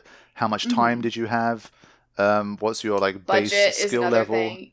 exactly, like what's your budget? So I think it's one of these things, again, just from a picture that you see, it must be very easy to say, oh well, this thing looks off. Come on, man, like you should be able to do better than that. But Right. Yeah. And so like if you don't know what someone's skill level or budget or even what just they have in their mind, maybe it's not the same goal that you would have in mind, and so you don't necessarily know that. And so that's why like you were saying with the tone, like if somebody's saying that like, oh, you definitely did this wrong, instead of being like, oh, what were you going for with this, and then you can explain more about it, and they can be like, oh yeah, personally I would have done this. But even then, it's kind of like, if the person doesn't ask for advice, you should generally keep it to yourself, yeah. Just, unsolicited advice generally doesn't go over well, unless it's clear that someone was having trouble with something. Mm-hmm. Then you can be like, hey, in my personal experience, I've found that this would work. Maybe that's something you could try in the future. And, wording it like that, I feel like people are going to be more likely to take your suggestion. Yeah, I totally agree with that. I think, again, it probably happens most with people that don't have experience of it, because I try to distance myself from this conversation sometimes, and what I hear is that sometimes, like, speaking about this sort of stuff in this way, it feels very like, I don't know, thin-skinned, like, oh, you're such a wimp, like, come on, just because someone said you should, are you getting upset? Come on, really? Like, that's just... But no, it's not. It's really not like that. It's one of these things where it's pretty impossible to explain the mentality until you've experienced it yourself as a content creator Mm-hmm. or someone on social media, because it's just something that you don't run into in your real life. Yeah. I try to explain this to people. Like, imagine going about your day-to-day life. I think a lot of people have been in a situation where the whole reason it's called backseat driving is because there's, so many of us have had that experience where maybe we're newer drivers, or maybe we're not newer drivers, we're experienced drivers, and you've always got that. Sometimes that person is your dad, or that person is like an older sibling, or some friend that always knows better than you, and they're always saying, oh, you've done this, oh, you didn't check this, you didn't do that, and you're just like, just shut the hell up. And I doubt most of those people wouldn't get annoyed in that situation. And every single time they're, oh, okay, thank you for that very useful information. Like, no one does that. Yeah. When someone backseat drives them, like, that's not how you react to it. But it's worse than that, because that's like this sort of niche scenario where you're driving a car. But imagine that happened to you constantly in your day-to-day job, or like, right. I don't know, you're waiting for a bus and someone's saying, yeah, that's you should probably wait over there instead of here. And like, if this just happened to you all the time, I think it's just something that eats away at you. And when you're on the internet, it's one of these things that it happens to you at a frequency that your normal day-to-day life just doesn't provide. And I think that's why it's one of those things that's so difficult to explain to people. And if you're someone who gets a lot of comments, at some point you're probably going to stop paying as much attention to them. Yeah, it's impossible. I mean, I've tried to do it for as long as I can, and since 2008. I did it till about 2020, so that's like 12 years worth of reading comments across maybe a lot of comments to read. Yeah, like across maybe 70 million views worth of comments, let's say. So I did my time. Like I read right. I read as many comments as I could read, and I think for me it was more sort of I pulled away from reading LP stuff, because LP is my day to day, and reading day to day comments that annoy me in that way was just I found myself going into comment sections of LP videos, and whether you like it or not, over a period of time, the positive comments tend to sort of become not indifferent, but you sort of you don't react to them as strongly as you do with negative comments. And that's something that, like, psychologically it's a pretty well studied and known fact, that how hearing something negative it invokes a much stronger reaction than hearing something positive. And it got to a stage where with LPs where it was like a video could have 20 comments, and 18 of them could be neutral and or good, and 1 or 2 of them will be idiotic comments or annoying comments, and that would fuck up, like that would make the entire thing toxic for me, and I'd just get annoyed. And over enough time, I just thought, you know what, like, I just don't need to do this to myself every single day. So, my social medias have grown, and I chat to so many people through social media. I'm in the 24/7 stream all the time, so I still get to have my sort of general interaction with the people that follow the channel closely. And so it's not sort of a case of I don't want anything to do with my followers, I'm just going to upload my content and ignore everybody else. It's just a sort of, when it's in that fashion, I don't do it. Like, for example, it's always strange to me, when I'm in the 24/7 live stream, almost everyone all the time is so well behaved. Everyone is so nice. And it's awesome because obviously I love being in there. I love interacting with people. I love chatting to them. I love getting to know new people and all that kind of stuff. And well, at the end of the day, the content that's playing and the content that they're watching is the same content that's being backseated on constantly in videos. And it's like, but where is it there? Like, why aren't people doing the same shit when I'm actually there and ready to respond to them? And if they're like, you know, if they talk some shit, I have the tools right there to remove them from that stream right there and there. It's like, where are you guys, right? And so it's one of these things where once that started happening as well, I was like, well, you know what? Instead of spending 10-15 minutes a day reading comments, I'd rather spend half an hour in the stream just chatting up with people in the community, because that's just so much more fun.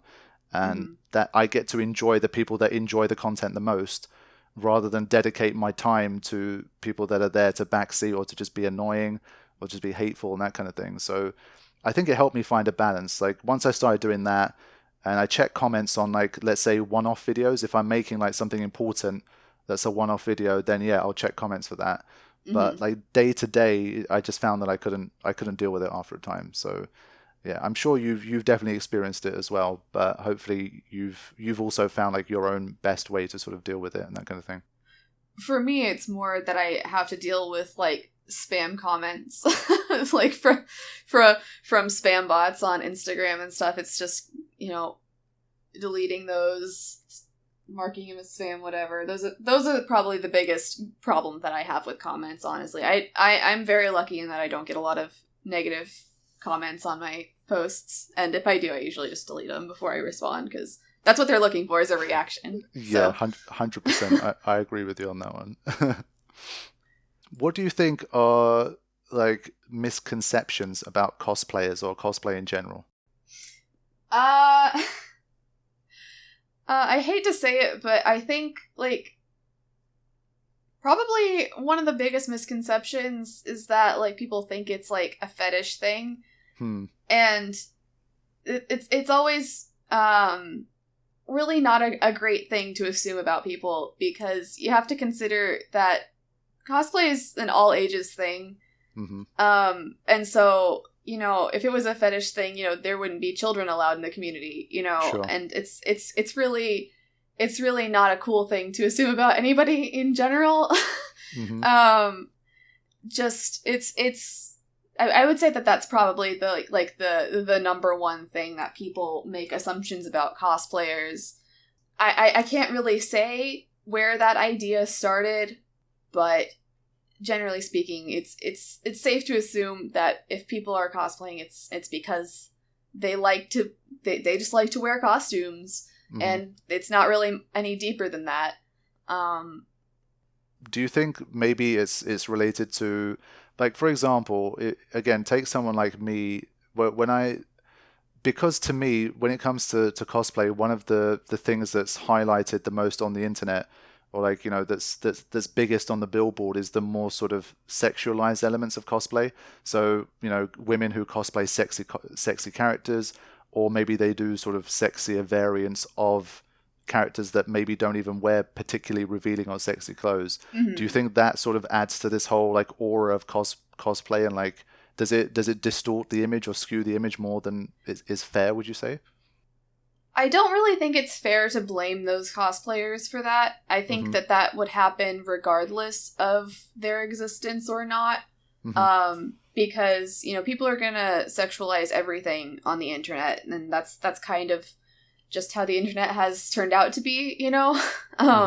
You know, people can't just exist in their daily life without, you know, coming across something that has been sexualized inappropriately. And like I said, I think that it would happen regardless, but there are some people who have, you know, leaned into it, and, you know, there is a lot of overlap between, like, cosplayers and, you know, sex workers. Like, that's a conversation that exists.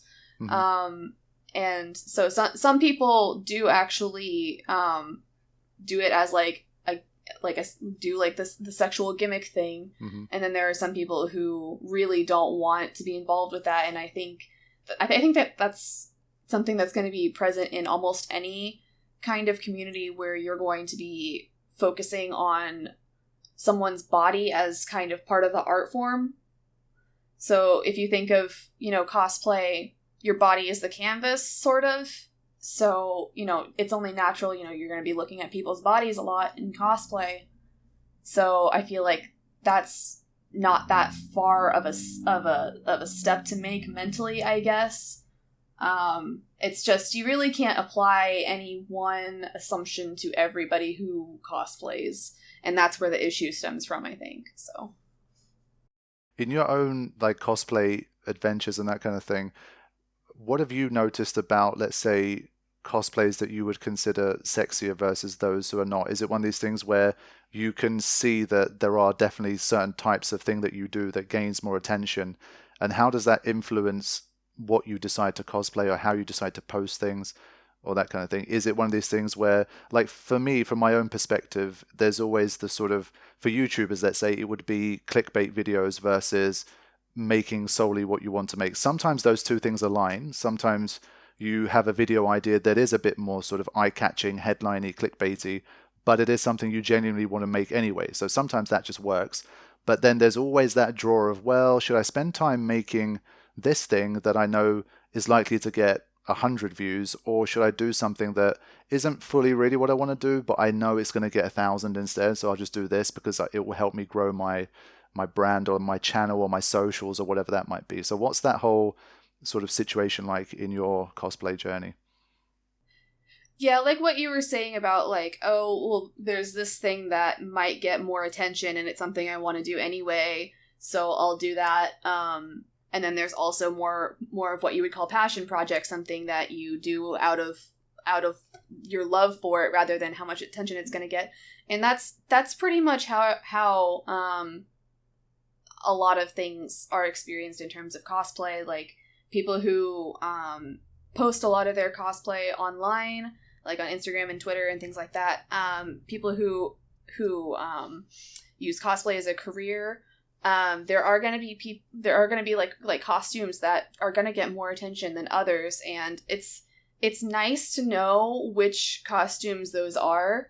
Because like if you're having a slow month in terms of engagement, you can have that, I guess, just in case. But I think it's good to have a balance of both. Figure out whether you're more satisfied making things that you care about, or whether you're doing it for the engagement. And there's nothing necessarily wrong with that. I think it's just important to know which of those things you're seeking to get out of it. Mm-hmm. How much would you say the internet in general has changed cosplay? How have you seen cosplay change over the years? That's hard to say because like I said, I've been like actively involved in it only for the last like 6 years or so. But just generally speaking, from what I've observed, from when I started going to cons, was it 13 years ago or something like that? There's definitely been a change in like the culture, because in the early 2000s, cosplay was not nearly as accessible as it is now. Because now, back in the early 2000s, there weren't the same resources as there are now. There weren't the same specialized shops, like wig shops, makeup shops. There are certain materials that weren't really commonplace back then that you can easily just buy online now. I remember everybody wore really cheap, shiny wigs that you got from party shops, and we were just content with that because that's what we had. And now, you can buy these really super realistic looking wigs and they look really good. And, it's definitely, growing in that regard, because there's always new things, new technology. We talked about the 3D printing thing earlier. That's something that has definitely changed things. Things are getting, cheaper and there are more options than there used to be. The cosplayers who have been doing this for, 15, 20 years have made tools more accessible to us. I know that you can just go to certain craft stores now and just, buy a roll of foam, whereas you couldn't do that 5 or 10 years ago. So that's something that's changed. Just it's growing so much that you can start with so much less now than you did, because like I said, there's not always going to be like a tutorial for what you're looking for, but these days sometimes you can find like super specific tutorials. Like you go into YouTube and type in how to do such and such character wig for cosplay, and you might get a result. You didn't have that 10 years ago. So I definitely think that it's become easier for people to get started in cosplay. And I also think that like the skill level overall has just taken a step up very, very gradually over the years. Because if you pay any amount of attention to competitions these days, even the beginner category, like some people in that category are very, very skilled at what they're doing. And it's like, why are you in the beginner category? You're so good at what you're doing. So yeah, sometimes you can find some really good materials for cosplay, and it's not something that you would have been able to do before. So I think that it's changing for the better in terms of like accessibility. Yeah, it sounds to me like that accessibility side is nice also, because I think it increases the competition as well. Like you say, I mean, there's the more people that get into it, there's going to be more and more sort of competition going on. But I think that could be a healthy thing, more people inspiring you to sort of get better at it and learn new things. There's going to be more people, like you say, like posting up tutorials and helping each other, more people to bounce ideas off and collaborate and all that kind of stuff. So I definitely think it's going to a pretty cool place. In terms of taking it to, like, what is for you personally, what would be like your ultimate goal as a cosplayer? Would you ever want to see if you could try and do it full time, or is it something you've never really if someone said to you today you could start being a full-time cosplayer and sort of earn money, how does that even work for a cosplayer? And is that something that you'd ever consider if you got the chance or work towards? There's a lot of different aspects of it. And I'm not really sure what my answer to that would be, because like it just there's just so much that goes into it. So some people make money from like making like YouTube tutorials, or like making like technical guides and like patterns and like all the stuff that goes into the making of. There's that regard, and then there's the more like modeling aspect of cosplay that we've kind of talked about, where instead of the focus is on making it, it's of the cosplayer actually wearing it. And so sometimes you'll have cosplayers who will sell prints or who will sell photo sets of certain like cosplays being modeled. Sometimes you'll get sponsorships from certain companies to make posts about their products. Sometimes it'll be like a YouTube situation. They're making a lot of income from YouTube. I think I remember, who was it? I think it was Kamui Cosplay, who is one of the big names in like craftsmanship cosplays. She was talking about how most of their income comes from book sales. So they have a lot of books. They have a lot of books that they have done for like patterns and like how to, and this, that, and the other. And then they also they said that the next most income that they were getting was from YouTube. So they have that combined income, and then like they have other things such as commissions that they take. I know that like the same people I was just talking about, Kamui Cosplay, I know that they've done cosplay commissions for like Square Enix and things like that. So sometimes you'll have a commission, there are a lot of different ways that you could potentially make money as a cosplayer, and usually it's not just going to come from one source. A lot of cosplayers will have like Patreon or other kinds of subscription services like that you can contribute to, and they'll give you exclusive content, or they'll have like a behind the scenes kind of thing, or like they'll have like sometimes sometimes people will put like, if you subscribe to a certain tier, you'll be in the credits on the video on something or other, like things like that, like different kinds of rewards for helping the cosplayer build their cosplays, essentially. Sometimes I guess it's kind of like the commissioned cosplays, but like sometimes someone will sponsor a cosplay for a cosplayer. Like they'll pay for this cosplayer to buy this costume and wear it, and maybe they'll get like exclusive selfies or something, like whatever the case is. There's just a lot of different ways that you can approach it, and usually it's going to be a handful of different things that you're going to do. For me, I think if I were to pursue that route, it would end up being like, I tend to enjoy the craftsmanship aspect of it more, so I would want to be like, this is how I made this, here's the step-by-step process of how I did that. Maybe, I think like, I always think it's really cool to watch projects come together in real time, so that's something that I enjoy seeing in other cosplayers, so that's probably the approach that I would end up taking for that if I decided to go the career route.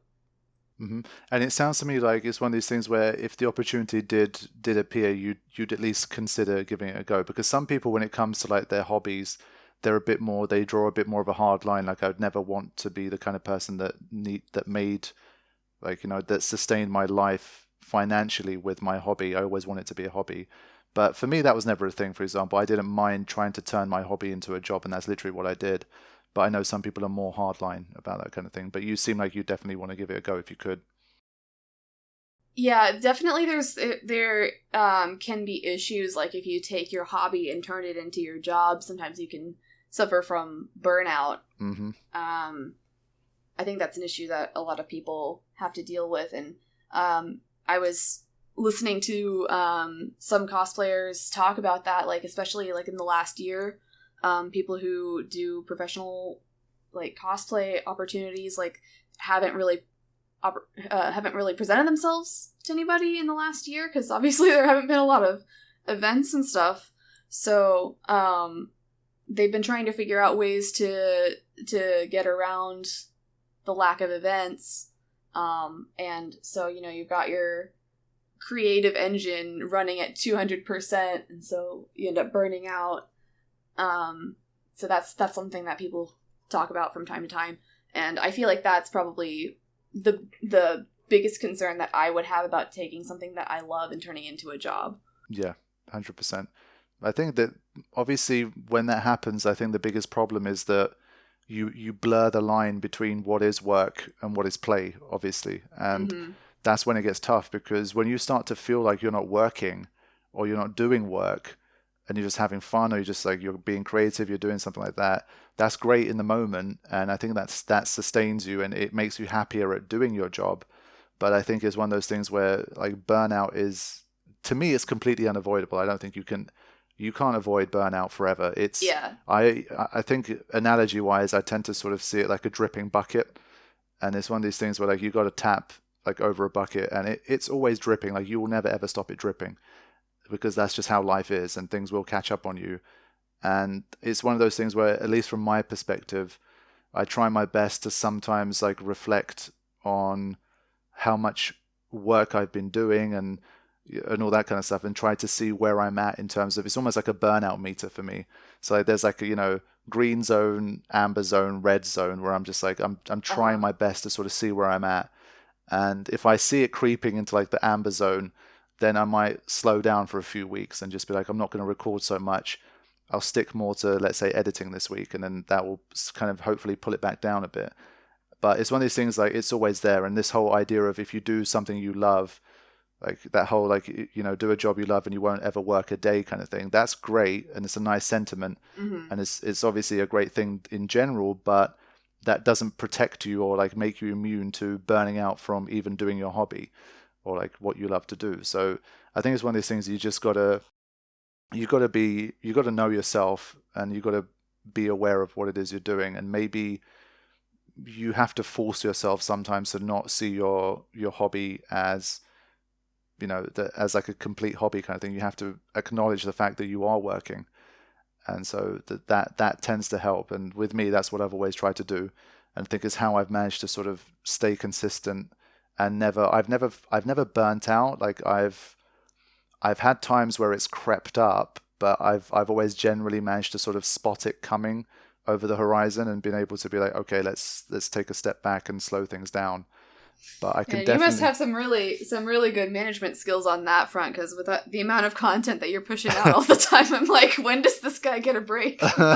Yeah, it's especially like since the pandemic and stuff happened, it's been another level, and that's what I mean. Like right now, I'm in the amber stage. It's like I know I'm there, and you got to acknowledge that sometimes. You can't.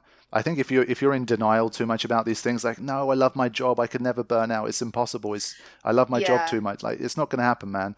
Because you can say that, and then maybe in 3 months, in 6 months, in 30 months, maybe then you'll just end up having a breakdown, and then you'll just not do anything for 6 months while you try and recover from it. So it's there, like I can feel it, and it's one of these things where I try my best to acknowledge it and sort of like ignoring it will only make the problem worse.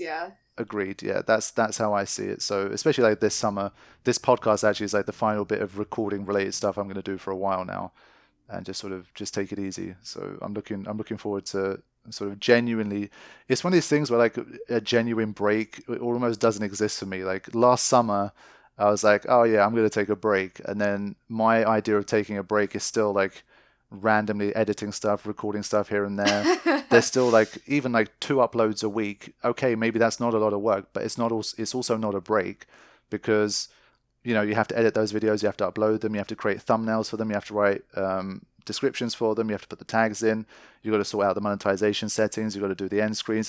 It like you do all of this shit, and you're like, okay, maybe I only worked for an hour a day, but I still worked, and I still thought about what video I'm uploading tomorrow and what I still need to record, and like it's just you don't fully switch off, and it's just like I don't know when I'm going to be able to do that. Like I'm not that, and that's another reason why the burnout never stops, because you truly never take your foot off the gas completely. It's very, very difficult to do that for any period of time, because it's your life. You got to keep going. So I don't know, man. I'm trying to figure out like everybody else. I mean, I've said to people before as well, like in this world of content creation, that kind of thing. No one. It's such a new profession. It's such a new world. It's so sort of... It's not really a precedent, yeah. Yeah, like no one tells you how to do this. There's no rule book for it. You're on your own.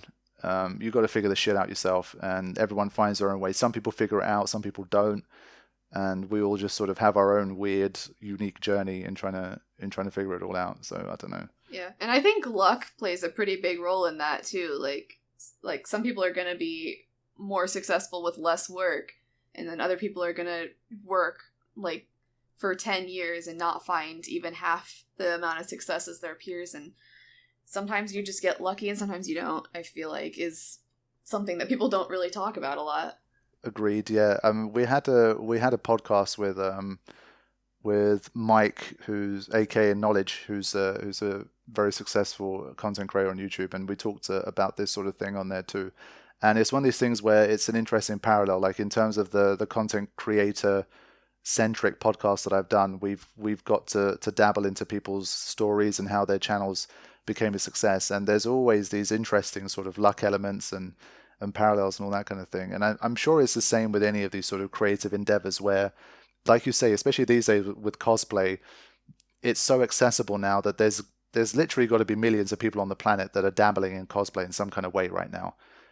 And it's just like, how many of these people can truly be quote unquote successful?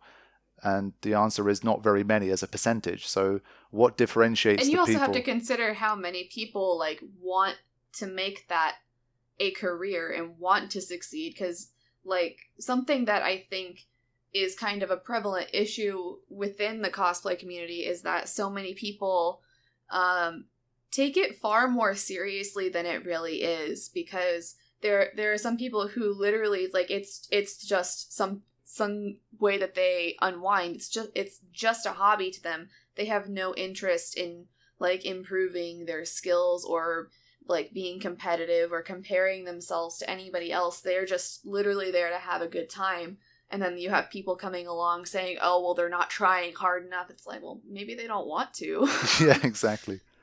Exactly. It's I think one of the we know, you know, when I was talking about the whole the internet stuff, we were discussing how that might have changed or like changed the industries and that kind of thing. I do think that's probably one of the more negative aspects, because it really does, whether you like it or not, it makes you more competitive, because there is a more objective measure of how big your reach is. That you can't. That's why these days, actually, by the way, as like a little extra thing, on Instagram more recently, I don't know if you've activated it, but you can turn off the number of likes that a post has, so you don't have to see it. Did you do that, by the way? I've seen that. I didn't. I'm not sure if that's something that I have to switch on myself, because I saw some people that it just happened to them naturally and they didn't do anything, and then. Right. But I've never gone looking for it, so if it happens, it happens. But...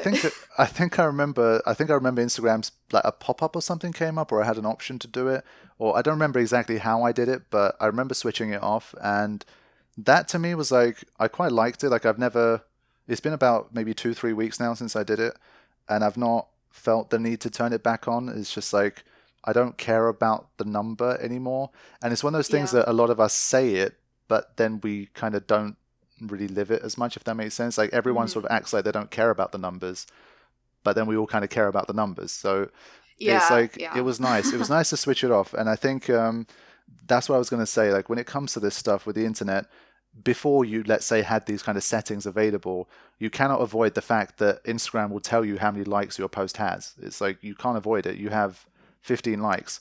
And then you also can't help the fact that you follow people, or you follow a topic, or you follow a hashtag, and you see how many likes other people are getting. And there is absolutely no way that you can be on a platform like that and 100% ignore the discrepancy between your likes and somebody else's, right? So I agree, yeah. That's why it must be so tough. It's hard to switch off that part of your brain sometimes. Exactly. And I think like something that would be interesting is if Instagram, like, made it possible for you to, like, hide the number of followers you have. I think that might make a difference in terms of things like, like a lot of times when brands are looking for someone to do a sponsorship with, they'll look for someone who has a high follower count, but something like that might force them to, you know, base it on skill rather than popularity, and I think that could be a good thing. Mm-hmm.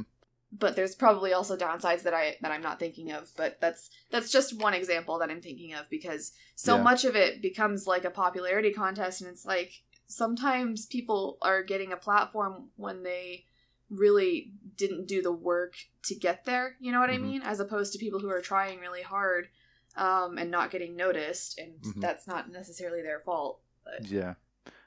I think maybe like the best way that could happen is if, like you say, maybe you could, because I'm thinking about YouTube at the moment, and on YouTube I believe you can hide your subscriber count. It doesn't have to be publicly visible. So I believe on YouTube it's possible, and for that reason I don't see why it shouldn't be on Instagram. And I think for the sponsorship thing you mentioned, I don't see why there couldn't be sort of like a business side of Instagram, where if you're, let's say, a company, you're subscribed to the whatever business side of Instagram, and that allows you to actually see the follower counts that the public can't see, for example, if you have that kind of account set up with Instagram.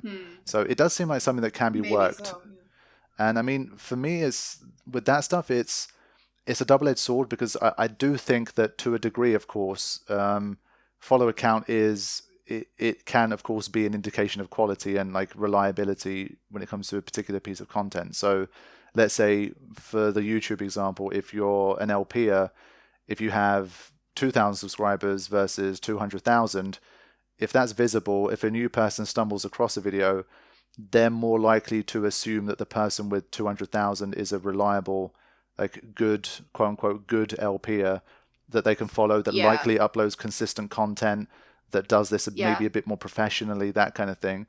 But obviously by that same token, it's like it creates a bit of a rich get richer kind of problem. And so it's especially depending on what you do, like LPing, for example, I've always said that it's really not like, I'm not going to act like what I do is so like technical and I'm one of a kind and no one else. It really is not that difficult to do. You just play a game and you say what you're doing and you react to shit while you play games. Like almost anyone that plays games can do that. And therefore I don't think the sort of the gap in skill or like the gap in entertainment value is as high as the difference in subscriber count would suggest. So I'm sure there's plenty of people that have done playthroughs of a Final Fantasy game that have 1,000 subscribers that offer just as good as experience as mine, or even better perhaps. But because I'm a more big and visibly, like you can see my subscriber count, maybe people are more likely to be drawn to my content because they think I'm more likely to provide the quality experience, which might not necessarily be true. So that's why it's definitely difficult in that sense. But like my own personal experience, I have enjoyed turning the likes off on Instagram. And I do recommend anyone listening to this who uses Instagram to give it a go and just see how you feel when you switch it off. It's definitely interesting. So I'm gonna bring it back like full circle. One of the first things you talked about in terms of your start triggering your interest in cosplay and stuff was conventions. And I have very little convention. I've literally been to one convention in my whole life. And so I want to hear about like what is a convention like for someone who is a cosplayer, who goes there and cosplay and has that whole experience? What's it like for you? For me, because I spend time doing the competitions, not at every con I go to, but for a lot of them in recent times, it's been something that I have at least, thought about. And so usually that's going to be like on the Saturday of the con. And so generally speaking, most of my Saturday is going to be taken up by that. So like Saturday morning, I'll go out for prejudging, and then I'll wander around for a couple hours, and then I'll come back for the actual the actual event where you walk the stage, or you watch the skits and everything, and then afterwards they announce the winners and everything. So in terms of from the competition perspective, that's usually what happens. Some of the competitions, like the last one that I was in, I really wish that they would have started it earlier in the day, because I was in cosplay for almost 12 hours and my feet were killing me. And so I wish that was something that they would think about sometimes, because that competition ran until almost 10 p.m. I want to say. And so we were all very tired at the end of it. And so that's something that can take up your entire day. Other cosplayers will go there and do photo shoots with photographers, because oftentimes photographers will do like con bundles where they'll do like super cheap shoots for like 30 minutes, as opposed to like outside of the con might be more expensive, but they'll do photo shoots. And then there'll oftentimes be meetups for certain fandoms. Like every year at my local con, there's a Final Fantasy meetup. So I've gone to that every time I've had a Final Fantasy cosplay. And I've ended up like meeting people there that like I didn't end up knowing until after the fact. It's really funny because like you meet these people on social media and then you don't recognize each other when you meet them in person. Right, okay. So yeah, that's something that happens. And then sometimes it can just be something that like you don't even have any events, like you can just put on a cosplay and you just are a regular con goer, going to the different events and through the vendors hall and everything, and you're just in a costume and you're hardly any different from any other attendee in that regard. How much how much attention do you get as someone that's in like the full cosplay when you're at a con? Do people come up to you? Do they want to take photos with you and that kind of stuff? It absolutely depends on the popularity of the character.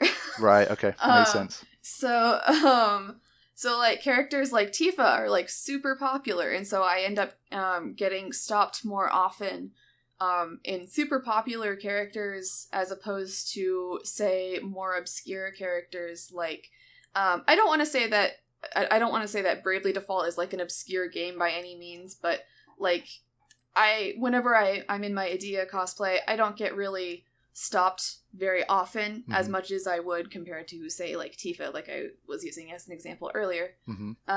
So it just depends on how popular the character is, how popular the media is, right? That you're cosplaying from, because I was saying before that it's kind of bittersweet that I haven't had a chance to wear lightning to a convention, because like I'm really happy with the cosplay itself, but I am kind of glad that I didn't have to put up with all the jokes about how much FF13 sucks while I'm there, and right. And it's like that's not really something that a cosplayer wants to hear, is how much their game or their character sucks. You don't want to hear that. Yeah. If you've spent like all this time and money making this costume. Exactly. So that's what I was saying. It's just kind of bittersweet, because I know I would get some positive reactions, but I'm sure that I would have gotten some negative ones too. So. Okay, so as like a final thing, before we start to round off, once or twice we've talked about, again, because I don't have much experience with this stuff, it's interesting to me, but like social etiquette when you're at these kind of cons with people who are cosplayers. So do you have anything you want to like let people know about that? Like what's the right way to sort of conduct yourself with this kind of thing? Like how do you approach a cosplayer, for example, if you want to like chat to them, you want to have a photo, that kind of stuff? Have you had any bad experiences at cons and that kind of stuff?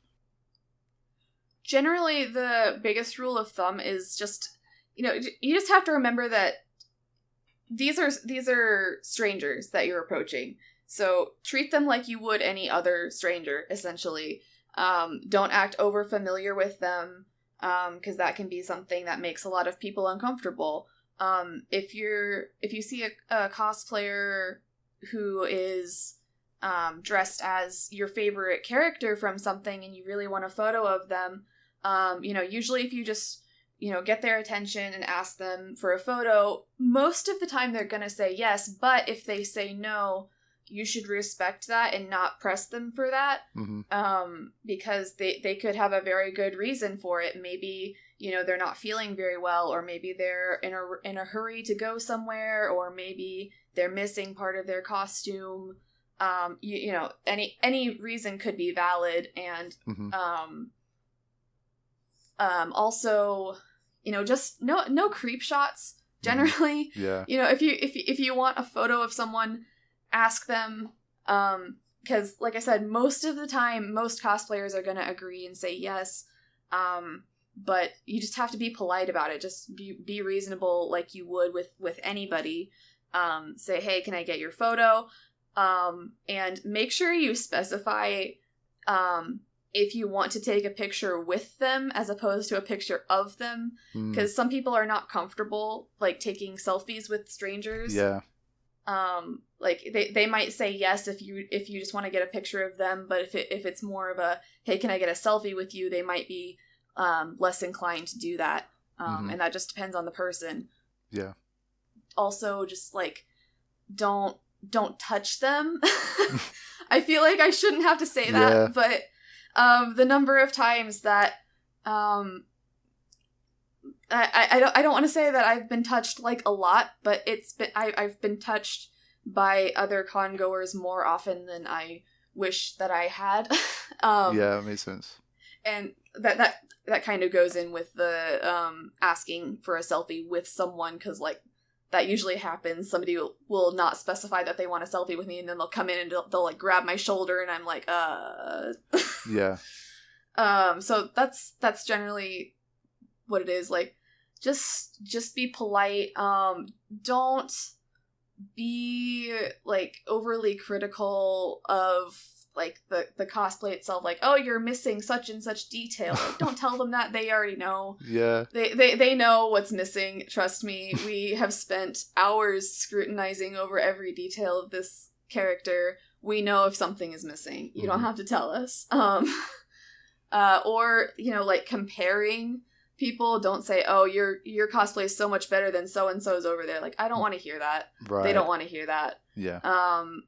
Like, just keep those thoughts to yourself. I was saying don't be overly familiar, but also don't be, like, creepy. Don't be, like, overly sexual towards people. Like, even if, for example, it's someone who's wearing a costume where there's, like, a lot of cleavage, a lot of skin showing, don't be creepy, please. Yeah. Just don't go up to someone and, like, hit on them because they're wearing something that shows a lot of their body. Like, no one wants that kind of attention. Yeah.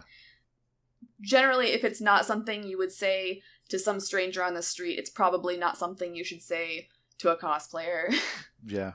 It's this kind of stuff where, like, I'm sure most people that's listening to this, like, they're not the kind of people that would be doing this kind of stuff anyway. But for me, it was more fascinating in terms of the fact that even happens, kind of thing. Like, some of the stuff you've told me that's happened at cons, and it's like the stuff that you've listed here, you're listing them because either you've had it happen to you or you've been a witness to it happening. Witnessed it, yeah. Yeah, it's just, I see some of these things, I'm like, really? Like, people do that? Like, come on, really? And, like, it's hard to believe sometimes, but I mean, these somehow places... people will see that someone is dressed as a character they really like or they really don't like, and that overrides every common sense part of their brain, I guess. It's so, yeah, it's people get caught up, man. It's strange. I mean, for me, it's always been like a distant part of, like, my interest in, like, this sort of culture and like fandoms and all that kind of stuff, because I've mentioned, like, many times before that I've just never grown up around that kind of environment. Like, I don't know anyone in real life that I spend any time with that cosplays, or like my friends growing up, we weren't the, like, going to con types and that kind of thing. And I guess, like, one of the things about that is that when you tell me these things, they just seem like common sense. But I guess when you have, like, these really passionate fandoms and people that, like, there's always going to be some portion, usually I'm sure a very small minority, that take it to that weird sort of needlessly, like, either creepy or, like, strange level where it's just so unnecessary. But it's always just weird to just hear it from a different perspective. It's just it's weird. Yeah.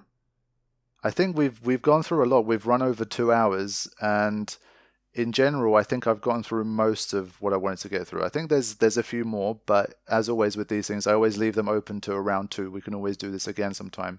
I definitely enjoyed getting to chat to you about this stuff. It's been a lot of fun. Yeah, it's been great. Thanks for having me on. And while I've got you here, I've thanked you a lot in my videos, of course. But of course, we didn't get to talk about those things specifically. But maybe in, like, a round 2 again, like all of the stuff that you've been doing for the Ultimania, and the general advice that you've been given for Nier Automata, Nier Replicant, all that kind of stuff. It's definitely been very valuable, and I thank you for all of that on the channel as well while you're here in person. Oh, definitely. It's been really fun working on that kind of stuff because, like, with the Ultimania stuff, like, I'm learning a bunch of stuff too, so it's been good to... It's always fun to learn about your favorite game, stuff that you didn't know. Exactly. And we went through a 2-hour 10-minute podcast where we didn't discuss Final Fantasy X much at all. So for that reason somehow alone, that happened. Yeah, for some reason, yeah. I think for that alone, we probably have to do this again sometime. But thank you so much for joining me for this one. I had a great time, and I hope you guys will enjoy listening to it. So I will see you around next time. Thanks for joining me. Yeah, hope to see you around.